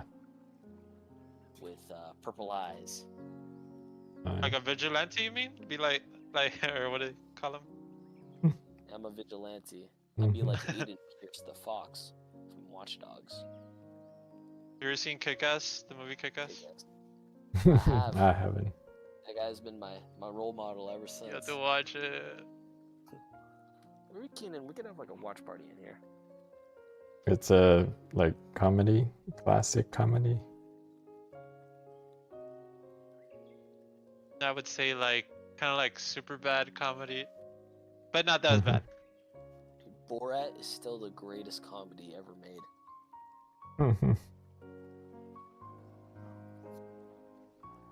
Oftentimes, when you mention Borat, I often question, did we watch the same thing? Borat is still the I don't know how greatest. people watch Borat. It's so funny. I did not get it. I remember when I was like 13 to 12 years old, my mom, she made a couple of Borat jokes, and she was like, "Yo, Rain, did I ever show you Borat?" It's like, "Nah, Mama, you never showed me it." It's like, "You know what? We're having a movie night this Friday night. No, get your sister, get your snacks, and like meet me over there. Not meet me over there, just like." And there's only one Borat, right? There's no different takes of Borat. He makes another one. But it's called something else, right? And the other one kind of sucked. My favorite scene was probably the one where he pretends to be a gangster. Like, he sags his pants all the way down to his shins. Do you remember like he used to have like this Okay, late so night show? let me confirm this. Is this a movie that has like the male private parts? Yes. Okay. Yeah. Okay. Okay, I'm not gonna give you a direct reference. I'm just gonna show you a photo of Sacha Baron Cohen. I remember him making this one skit where he's like he pretends to be like a gangster. Like he has like many personas, right? Like there's like one where he's like a gangster. Ollie G. Yeah. A to the L to the I to the G. A-O. Ollie G, that's me. That's where I first saw him. I was super confused when I saw him, like other characters. I was like, what's going on? Alright, guys. Is it selfish that I never dated Ginger because I don't want to have Ginger kids? I thought you're not gonna have kids. Yeah, probably not. Maybe if I grow older. I'm rethinking it now. So like whenever you date someone, you already think about kids? Not really. I know, I just right? want to think about it, having fun with them. Just like have some fun, and then after that, if it gets serious, then yeah. No, not having kids, just like mess around, I guess. Stuff. Some scammer send me a message. Hey, are you awake?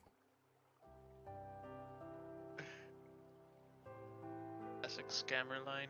Yeah. Hey, are you awake? Mm-hmm. To be on it.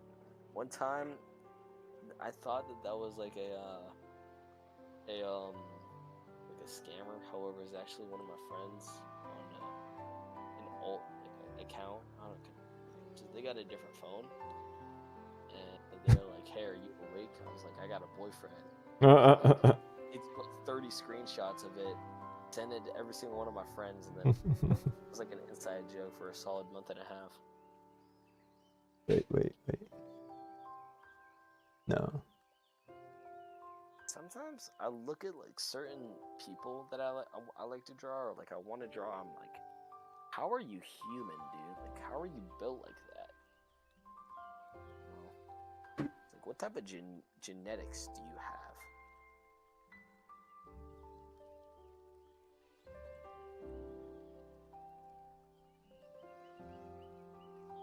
Yeah, I'm gonna stop here. All right, well, it's a time for. Ooh, that looks us to- cool. It does look cool. Kenan, be prepared. You know, I need you to make another one of those post office videos, okay? Okay. Yeah, I will. Be ready. Be ready. You're gonna know my address now, all right? I'll tell Yeah. you this much: just because there's a giant shipping container in front of my house in the Google images does not mean that it's still there. Okay. Okay. All right, I'll catch you later, dude.